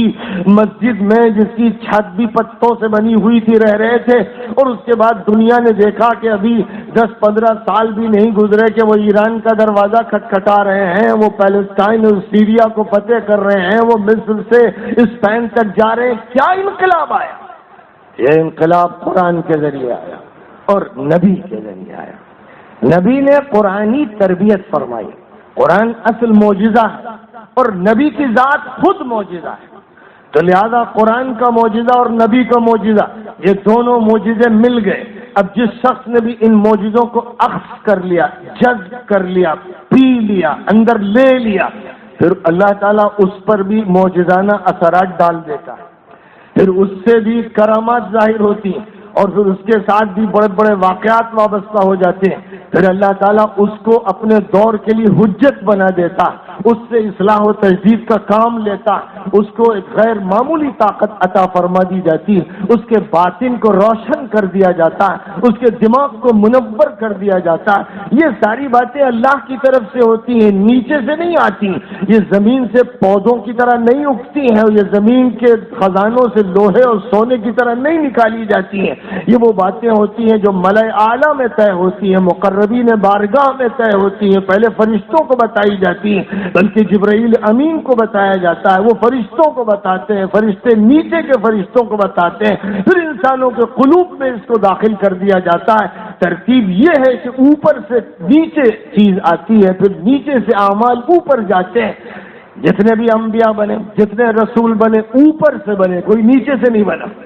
وحی اوپر سے آیا, جبرائیل اوپر سے آیا, مقربین بارگاہ سے رابطہ ہوا, لوح محفوظ سے رابطہ ہوا, نظام الہی سے رابطہ ہوا. تو وہ معمولی سا بندہ, گوشت کا, پوست کا, ہڈی کا, پٹھے کا, ایک معمولی سا انسان جو ذی حیات ہے, ویسے ہی جیسے بکری ہے, گائے ہے, بھینس ہے, اس کے بھی گوشت, پوست, ہڈی, پٹھے, اس کے بھی یہی, یہ بھی ایک حیوان ہے. اس کو منطق والے کہتے ہیں حیوان ناطق, لیکن قرآن اس کو حیوان ناطق نہیں کہتا, اس کو انسان مکرم کہتا ہے. وَلَقَدْ كَرَّمْنَا بَنِي آدم, وہ اس کو احسن تقویم میں اور اس کے سانچے میں ڈھالا جانے والا وجود کہتا ہے. وَالتِّينِ وَالزَّيْتُونِ وَطُورِ سِينِينَ وَهَذَا الْبَلَدِ الْأَمِينِ لَقَدْ خَلَقْنَا الْإِنسَانَ فِي أَحْسَنِ تَقْوِيمٍ. یہ اشرف المخلوقات, یہ بلند ترین انسان, یہ اللہ کا محبوب, یہ فرشتوں کا محبوب, یہ زمین پر اللہ کا نمائندہ,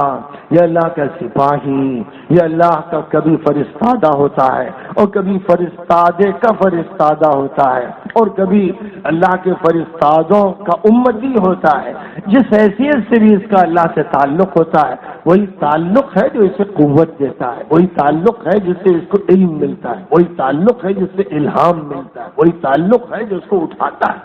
اس پر یقین کے ساتھ جب کام ہوگا, نبی پاک علیہ السلام کی سیرت پر عمل کرتے ہوئے, والذی بعث فی الأمیین رسولا منہم یتلو علیہم آیاتہ ویزکیہم وَيُعَلِّمُهُمُ الْكِتَابَ وَالْحِكْمَةَ وَإِنْ كَانُوا مِنْ قَبْلُ لَفِي ضَلَالٍ مُبِينٍ. جن لوگوں کے درمیان تفسیر کا سبق اور حدیث کا سبق اور تصوف کا سبق اور تلاوت آیات کا سبق پڑھانے کا تذکرہ فرمایا گیا ہے, فرمایا جا رہا ہے وہ لوگ ہیں جو پہلے بڑی شدید گمراہی میں مبتلا تھے, یعنی غیر مسلم تھے, مشرک تھے, ملحد تھے, کمیونسٹ تھے, لبرلسٹ تھے, آزاد خیال تھے, بگڑے ہوئے تھے, فحاش تھے, عیاش تھے, کچھ بھی کہہ لیجیے, ان کے جو بھی نام لیجیے, ان کے بارے میں بات ہو رہی ہے. یہاں یہ نہیں کہا جا رہا ہے مدرسے کے طلباء کے لیے، خانقاہ کے مسترشدین کے لیے، اور مسلم محلوں کے لیے، اور جناب رمضان کی تراویح کے لیے، اور قرآن کے مقابلے کے لیے، اور مختلف قسم کے روایتی جلسوں کے لیے بھیجا گیا تاکہ اچھے امتی بن جائیں، نیک لوگ زیادہ نیک ہو جائیں، متقی اتقا بن جائیں۔ یہ نہیں کہا جا رہا۔ جو بات کہی جا رہی ہے کہ جو فی ضلال مبین ہے، انہیں ضلال سے نکالنے کے لیے پہلا کام قرآن سنانا، ضلال سے نکالنے کے لیے۔ ظاہر ہے کہ جو طلبہ مدرسے میں پڑھتے ہیں الحمدللہ وہ ضلال میں نہیں تھے، ان کے ماں باپ اچھے، انہوں نے اپنے بچوں کو حفظ قرآن کے لیے بھیجا، ناظرہ کے لیے بھیجا، عربی پڑھنے کے لیے بھیجا، ماں باپ ہدایت یافتہ، بچے ہدایت یافتہ اور نیکی کے راستے پہ پہلے سے پڑے ہوئے، بچپن سے ان کے سب سے پہلے پیدائش کے بعد کان میں اذان دی گئی اور اقامت کہی گئی، عقیقہ ہوا اور کیا کیا ہوا۔ تو اسلامی ماحول کے لوگ ہیں، اسلامی ماحول کے لوگوں کو صرف پڑھانا یہ وہاں نہیں بتایا جا رہا۔ وہاں بعثت کے بارے میں جو بات فرمائی جا رہی ہے کہ قرآن سنانا ہے تمام انسانوں کو، پھر تزکیہ کرنا ہے تمام انسانوں کا۔ کیسی عجیب بات ہے کہ آج ہمارے یہاں تزکیے کے نام پر چھوٹی چھوٹی خانقاہیں ہیں، جہاں کوئی بھی بزرگ اپنے سلسلہ طریقت کی بنیاد پر کچھ رسمیں اختیار کر کے کچھ ذکر و اذکار کراتے ہیں، اور وہ سب کا الگ الگ حلقہ اور چھوٹا سا ایک حلقہ۔ اور کیسی عجیب بات ہے کہ ایک طرف جب یہ ہوتا ہے تو دوسری طرف یہ دیکھا جاتا ہے کہ لاکھوں کے مجمع میں اور بڑے بڑے پارکوں میں جے گرو دیو، روی شنکر اور فلاں بیٹھ کر لوگوں کے سامنے وید کی باتیں، کچھ نکتے، کچھ پاکی کی باتیں، کچھ اچھی باتیں، کچھ یوگا کی باتیں بتا رہے ہیں، اور ان میں مسلمان بھی ہیں اور بہت سے عیسائی بھی ہیں، دور دراز سے امریکہ سے اور کہاں سے سائیں بابا کے پاس آ رہے ہیں، یا کمبھ میلے میں جا رہے ہیں، یا کسی بھی پنڈت کے پاس آ رہے ہیں، گھیرے ہوئے رنگ کے کپڑے بھی پہن رہے ہیں، سر بھی مڈا رہے ہیں، چوٹی بھی رکھ رہے ہیں، تو ان کے پاس عام دعوت ہے اور عام خطاب ہو رہا ہے، یہاں تک کہ وہ مسلمانوں کو بھی خطاب کر رہے ہیں، اور ان کے مجموعوں میں مسلمان بھی اور غیر مسلم بھی ہیں۔ تو اب ان کی دعوت عالمی ہو گئی، جبکہ ان کے پاس تو نبوت اور رسالت کا کوئی سرا ہی نہیں ہے، اور جن کو اسی لیے اٹھایا گیا تھا انہوں نے اپنے کو محدود کر لیا، ہر طرف دیواریں کھڑی کر لی، ایسا جیسے بھائیوں میں جھگڑا ہوا تو آنگن بٹ گیا، کمرے بٹ گئے اور بیچ میں دیواریں کھڑی کر دی گئی۔ ایک ایسی صورتحال اس امت نے اختیار کر لی۔ اس کے ہی وہ نتائج ہیں جن کے بارے میں آپ آج سن رہے ہیں کہ شام تباہ کر دیا گیا، عراق توڑ دیا گیا، 10 لاکھ آدمی شام میں ابھی 5 سال میں مارے گئے، عراق میں 15 لاکھ صدام کے خلاف جب حملے کیے گئے تو مارے گئے، افغانستان میں 15 لاکھ کے قریب لوگ شہید کیے گئے، عراق اور لیبیا میں مسلسل قتل و غارت گری مچی ہوئی ہے۔ یمن کا حال یہ ہے کہ اب تو لگتا ہے کہ بھوکمری سے مار دیا جائے گا، قحط سے مار دیا جائے گا۔ وہ یمن کے جو نبی پاک علیہ الصلوۃ والسلام کے دور میں ایسا مرکز ایمان تھا کہ یمن کے جو لوگ حضور پاک علیہ الصلوۃ والسلام کے پاس آئے تو آپ نے اتنا شاندار استقبال فرمایا، اور فرمایا اتاکم اہل الیمن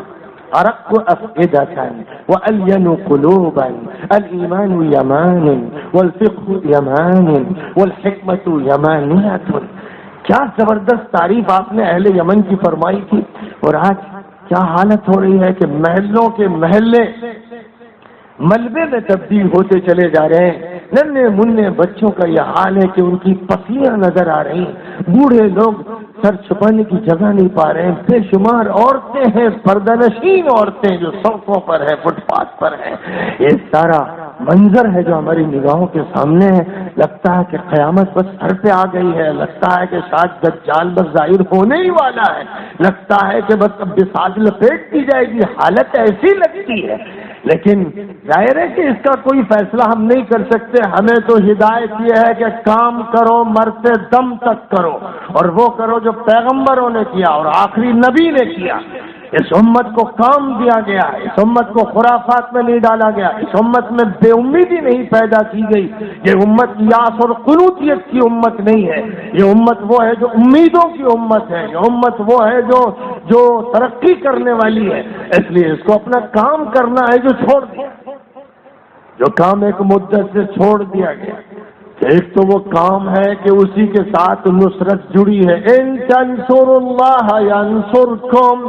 ویثبت اقدامکم۔ تم اللہ کے دین کی مدد کرو گے، نصرت کرو گے اور اللہ کا کلمہ بلند کرو گے اور توحید کی صدا لگاؤ گے اور نبی کا تعارف کرو گے اور قرآن کو پیش کرو گے اور شریعت کی دعوت کھلا تمام انسانوں کو دو گے، تب اللہ مدد کرے گا۔ ان تنصر اللہ کا ترجمہ مختصر سے لوگ کر دیتے ہیں اللہ کے دین کی مدد کرو گے، اور کوئی اس کو منطبق کر دیتا ہے تبلیغی نقل و حرکت پر، کوئی منطبق کر دیتا ہے لٹریچر پر، کوئی منطبق کر دیتا ہے مدرسوں کے درس و دروس پر، کوئی منطبق کر دیتا ہے خانقاہ کے الا اللہ پر، اس پر منطبق کر کے چھٹی پا لیتے ہیں۔ ظاہر ہے کہ بھائی ان تنصر اللہ کا مطلب اگر سمجھنا ہے تو مکی زندگی کے 13 سال کو دیکھنا ہوگا، مدنی زندگی کے 10 سال کو دیکھنا ہوگا۔ اس آیت کو سمجھنے کے لیے ابو بکر و عمر و عثمان و علی کو دیکھنا ہوگا، اس آیت کو سمجھنے کے لیے عمار کو، یاسر کو، خبیب کو، خباب کو، بلال کو، زید کو دیکھنا ہوگا، وغیرہ وغیرہ۔ ان کو دیکھیں گے، ان کے آئینے میں اپنے کو دیکھیں گے، تب آیت کا مطلب معلوم ہوگا۔ ان تنصروا اللہ ینصرکم، نبی کے طریقے پر عمل کرتے ہوئے دین کی نصرت کرو گے۔ مکی دور کے حالات ہوں گے تو ان کے مطابق کرو گے، اور مدنی دور کے حالات ہوں گے تو ان کے مطابق کرو گے، اور دین میں قطر بےمت نہیں کرو گے، کوئی کمی نہیں کرو گے، اپنی طرف سے کوئی زیادتی نہیں کرو گے۔ اگر اس طرح کرو گے تو اللہ کا وعدہ ہے ینصرکم، وہ مدد کرے، وہ مدد فرمائے۔ ان الذين قالوا ربنا الله ثم استقاموا تتنزل عليهم الملائكة ألا تخافوا ولا تحزنوا وأبشروا بالجنة التي كنتم توعدون نحن أولياؤكم في الحياة الدنيا وفي الآخرة ولكم فيها ما تشتهي أنفسكم ولكم فيها ما تدعون نزلا من غفور رحيم۔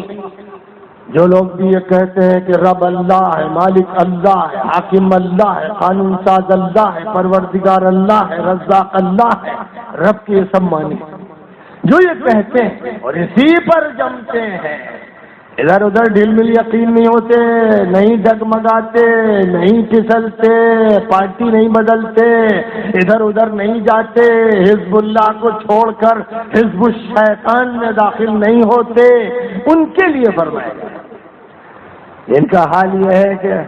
موسم دیکھتے ہیں، جیسا موسم بدلتا ہے ویسے کپڑے بدلتے ہیں، جیسی دنیا چلتی ہے ویسے چلتے ہیں۔ یہ منافق لوگ ہیں، بے دین، بے ایمان، دنیا دار، مادہ پرست، فرشتوں کے ملعون اور اللہ کی لعنت کے مستحق۔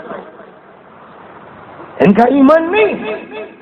مومن وہ ہے جو اللہ پر اور اللہ کے نظام پر اور پیغمبروں پر اور فرشتوں پر اور اللہ کی کتابوں پر اور تقدیر پر اور آخرت کے دن پر یقین کامل رکھے۔ مومن وہ ہے۔ فإن الذين قالوا ربنا الله ثم استقاموا، ربنا اللہ کہتے ہیں وسیع معنی میں، اس پر ڈٹتے ہیں، جمتے ہیں، ان پر فرشتے اترتے ہیں۔ تتنزل علیہم الملائکہ، اور فرشتے، ظاہر ہے کہ فرشتے لاؤڈ اسپیکر میں تو نہیں کہتے، انسانی آواز میں نہیں کہتے، لیکن فرشتے باطن میں، دل میں ایسی ہمت پیدا کرتے ہیں، دماغ میں ایسی روشنی پیدا کرتے ہیں، اور فرشتوں کے اثرات انسان کے باطن پر ایسے پڑتے ہیں کہ اللہ تخافوا ولا تحزنوا، مت ڈرو، مت رنج کرو، ڈر دل سے نکال دیتے ہیں، حزن کی کیفیت نکال دیتے ہیں، اور کہتے ہیں ابشروا، خوشخبریاں حاصل کرو، اور پھر یہ کہتے ہیں نحن اولیاؤکم فی الحیات الدنیا وفی الآخرہ، دنیا میں بھی ہم تمہارا کام بنائیں گے اور آخرت میں۔ صرف یہ نہیں کہ بھئی اچھا کام کرو جنت ملے گی، آخرت میں تمہیں اللہ تعالیٰ عزت دے گا۔ اللہ نے قرآن پاک میں صرف یہ نہیں فرمایا، تو جو لوگ عمل کی جزا صرف آخرت بتاتے ہیں وہ غلط بات کہتے ہیں، ذہن سازی صحیح نہیں کرتے۔ اللہ تعالیٰ نے شریعت پر عمل کے بارے میں یہ فرمایا ہے کہ دنیا کی عزت ملے گی، شوکت ملے گی، وجاہت ملے گی، طاقت ملے گی، سلطنت ملے گی، پہلے یہ دنیا پہلے آخرت بعد میں۔ مسئلہ زندگی کا ہے، موت کے ماں باپ کا مسئلہ دوسرا ہے۔ تو پہلا اثر جو پڑتا ہے وہ کیا؟ وَلَوْ أَنَّهُمْ أَقَامُوا التَّوْرَاةَ وَالْإِنْجِيلَ وَمَا أُنْزِلَ إِلَيْهِمْ مِنْ رَبِّهِمْ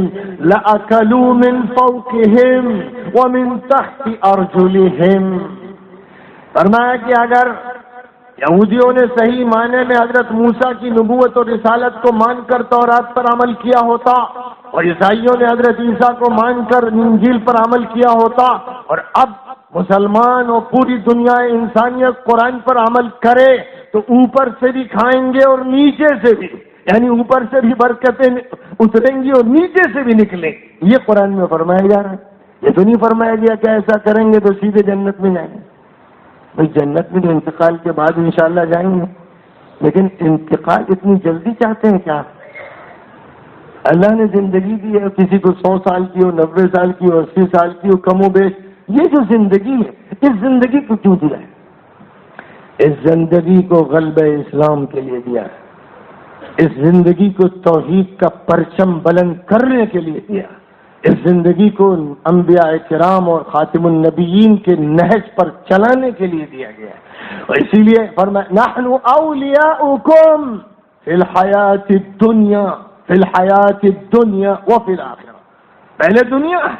فرمایا ہم تمہارے ولی ہیں، دوست ہیں، کارساز ہیں، کام بنانے والے ہیں، دنیا میں پہلے۔ یہی بات فرمائی گئی اننا لننصر رسولنا والذین آمنوا فی الحیات الدنیا ویوم یقوم الاشہاد۔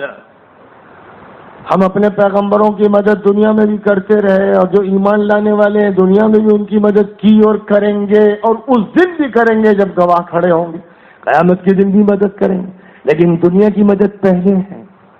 نبی صلی اللہ علیہ وسلم مکہ مکرمہ میں ملحد، کافر، مشرک، دشمن اکثریت کے بیچ میں جب تبلیغ کے لیے نکلتے تھے، گشت کرتے تھے، تو اس گشت میں یہ نہیں کہتے تھے کہ نماز پڑھیے اور وقت لگائیے اور دین کی دعوت کا اہتمام کیجیے اور اپنی اصلاح کیجیے تو اللہ آپ کو جنت دے گا، صرف یہ نہیں کہتے تھے، بلکہ یہ کہتے تھے کلمۃ تقولونها تملکون بها العرب والعجم۔ میں جو دعوت لے کے آیا ہوں میں کہتا ہوں اللہ کو ایک مانیے، مجھے رسول مانیے، قرآن کو تسلیم کیجیے، اسے آپ تسلیم کر لیں گے تو عرب و عجم کے مالک بن جائیں گے۔ آپ مکہ مکرمہ میں یہ کہہ رہے تھے لوگوں سے، حیات الصحابہ میں پڑھ لیجئے، حدیث کی کتابوں میں، سیرت کی کتابوں میں ان روایتوں کو پڑھ لیجئے، ایک روایت نہیں ہے، کئی روایتیں جن میں یہ بات آپ کہہ رہے تھے، یعنی اسلام لانے کی جب دعوت دے رہے تھے تو فرما رہے تھے عرب و عجم کے مالک بنو گے، اور اس میں کوئی شک نہیں جن سے آپ یہ بات کہہ رہے تھے ان میں ابو بکر تھے، عمر تھے، عثمان و علی تھے، سعد تھے، خالد تھے، یہ افراد مکہ مکرمہ میں تھے، کوئی ایمان پہلے لایا کوئی بعد میں لایا۔ کیا واقعہ یہ نہیں ہے کہ انہوں نے پرشین امپائر اور رومن امپائر کو فتح ہوتے ہوئے اسلام کے زیر نگی آتے ہوئے نہیں دیکھ لیا؟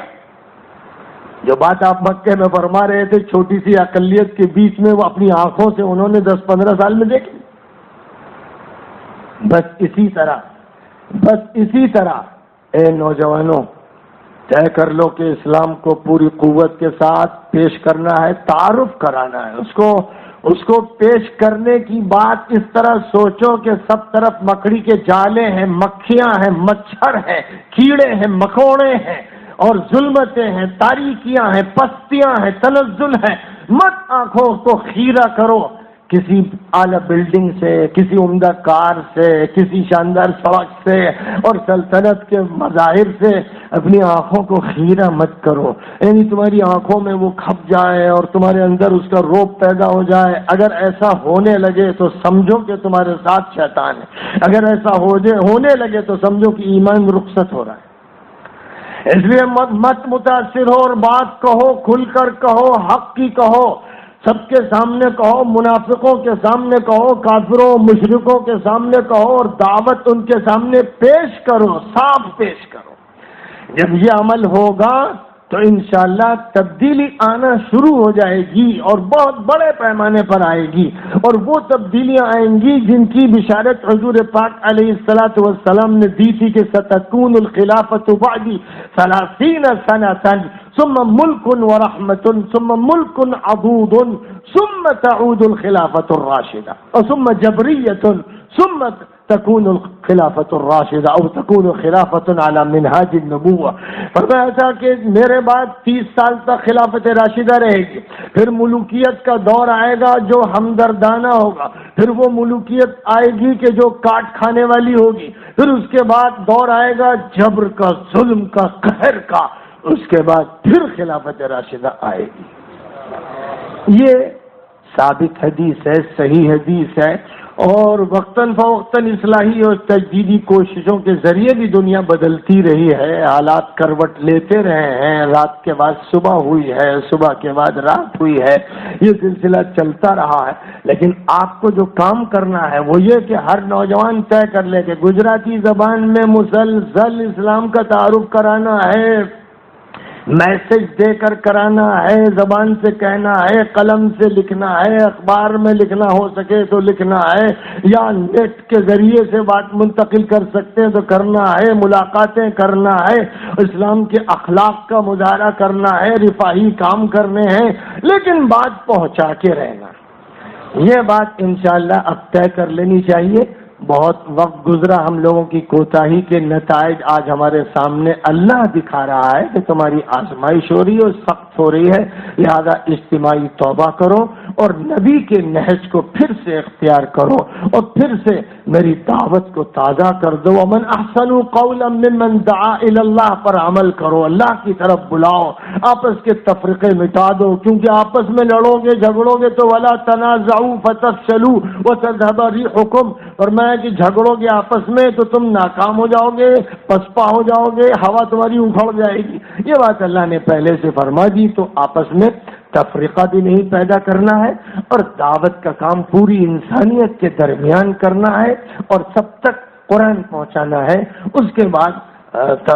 تفسیر پہنچانی ہے، حدیث سب تک پہنچانی ہے، اور اخلاق اور اعلیٰ آداب سب تک پہنچانے ہیں۔ یہ ہم سب کی ذمہ داری ہے۔ نبی پاک علیہ الصلوۃ والسلام کی بعثت اسی مقصد کے لیے ہوئی۔ دعا بھی مانگنا چاہیے کہ اللہ تعالی ہم سب کے اندر وہ طاقت، وہ ہمت، وہ قوت عطا فرما دے کہ ہم پیغمبر کے قریب ہو جائیں اور ان کے نہج پر کام کریں۔ اللهم لك الحمد كما ينبغي لجلال وجهك وعظيم سلطانك، اللهم صل على سيدنا ومولانا محمد النبي الأمي الهاشمي وعلى آله وأصحابه وأزواجه وذرياته أجمعين. ربنا آتنا في الدنيا حسنة وفي الآخرة حسنة وقنا عذاب النار. ربنا آتنا من لدنك رحمة وهيئ لنا من أمرنا رشدا. ربنا لا تؤاخذنا إن نسينا أو أخطأنا. ربنا ولا تحمل علينا إصرا كما حملته على الذين من قبلنا. ربنا ولا تحملنا ما لا طاقة لنا به واعف عنا واغفر لنا وارحمنا أنت مولانا فانصرنا على القوم الكافرين. اے اللہ محض اپنے فضل و کرم سے اپنے قرآن پاک کے نور کے لیے ہمارے سینے کھول دے۔ اے اللہ اپنا نور ہمارے دماغوں میں، دلوں میں، نفسوں میں، روحوں میں، جسم کے ریشے ریشے میں داخل فرما۔ اے اللہ ہم کو ہر طرح کی تاریکی سے، پستی سے، تنزل سے، انحطاط سے نکال کر عروج عطا فرما۔ اے اللہ ہماری ہمتوں کو بلند فرما۔ اے اللہ ہماری ہمتوں کو بلند فرما۔ اے اللہ نبی پاک علیہ الصلوۃ والسلام کے کام کے صحیح نہج کو سمجھنے کی ہم کو توفیق عطا فرما۔ اے اللہ ہمیں وہ ماحول عطا فرما دے جس میں تیری دعوت کی بلند صدا لگائی جائے، اور صفا کی پہاڑی پر چڑھ کر فاصدع بما تؤمر کی پھر نقل کی جائے۔ اے اللہ اپنے فضل و کرم سے ہمارے ہاتھ میں تمام ذرائع ابلاغ اے اللہ مسخر فرما دے،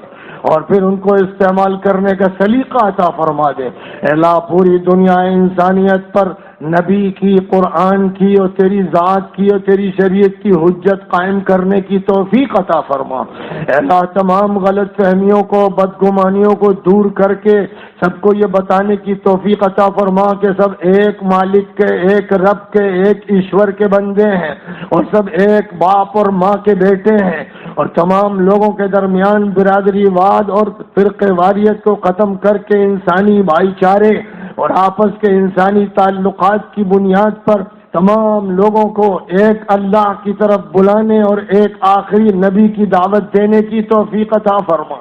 اے اللہ ہمارے مدارس کے طلباء کو، عام نوجوانوں کو، بڑوں کو، چھوٹوں کو، مردوں کو، عورتوں کو اس دین متین کا صحیح ذوق عطا فرما، شوق عطا فرما، اور اس دنیا غنی کی محبت دل سے نکال کر اپنی رضا کی محبت، جنت کی محبت، اپنے فرشتوں نبیوں کی محبت، اپنی کتابوں کی محبت نصیب فرما، اور اے اللہ ان کی خاطر اپنے مال، اپنی جان، اپنا وقت، اپنا دماغ، اپنی صلاحیتوں کو صرف کرنے کی توفیق عطا فرما۔ اے اللہ ہم سب کو اپنے ان بندوں میں شامل فرما جن کے بارے میں تو نے فرمایا کہ ان الذین قالوا ربنا اللہ ثم استقاموا تتنزل علیہم الملائکہ۔ اے اللہ فرشتے ہم پر اتار دے جو ہمارے اندر یہ بات داخل کر دیں کہ مت ڈرو، مت خوف کرو، مت رنج کرو، اللہ تمہارے ساتھ ہے۔ اے اللہ اپنی ولایت عطا فرما، اپنی معیت عطا فرما، اپنی نصرت عطا فرما، اپنی تائید عطا فرما۔ اے اللہ ہم گئے گزروں کو، گرے پڑوں کو، گناہ کاروں کو، اے اللہ ہم ایسے کہ جو مٹی کے برابر ہے، مٹی سے پیدا ہوئے مٹی میں جائیں گے، اپنے فضل و کرم سے ہمیں وہ روحانیت عطا فرما، وہ ذہانت عطا فرما، وہ نورانیت عطا فرما، وہ اپنی ذات سے تعلق عطا فرما، اور اپنے نبی کی وہ محبت عطا فرما، اور صحابہ سے تعلق عطا فرما، اور مصلحین و مجددین کے طریقہ کار عطا فرما کہ اللہ اس کے نتیجے میں ہم تیرے بن جائیں، تو ہمارا بن جا۔ اے اللہ ہمیں توبہ کی توفیق عطا فرما، اے اللہ استغفار کی توفیق عطا فرما، اے اللہ ہمیں اپنی عبادت کا صحیح ذوق و شوق عطا فرما، اے اللہ اپنے ذکر کو ہمارے دل میں بٹھا دے، ذہن میں سجا دے، زبان کو تر اس کے ذریعے فرما دے۔ اے اللہ میں اپنے فضل و کرم سے ہمیں اپنی یاد ایسی عطا فرما جو اٹھتے، بیٹھتے، لیٹتے، چلتے، پھرتے ہم وقت وہ ہمیں ایک مشعل کی طرح روشنی دیتی رہے، ایسی یاد عطا فرما جس سے باطن جگمگا جائے، ایسا ذکر عطا فرما جس سے زبان نورانی ہو جائے، ایسا ذکر عطا فرما جس سے تیری معیت حاصل ہو جائے، ایمان شہودی نصیب ہو جائے۔ ایسا اپنے فضل و کرم سے اپنے نیک بندوں کے طفیل و تصدق میں ہماری دعائیں قبول فرما۔ ربنا تقبل منا انك انت السميع العليم وتب علينا انك انت التواب الرحيم، وصلى الله تعالى وسلم على خير خلقه محمد وآله وأصحابه أجمعين برحمتك يا رب۔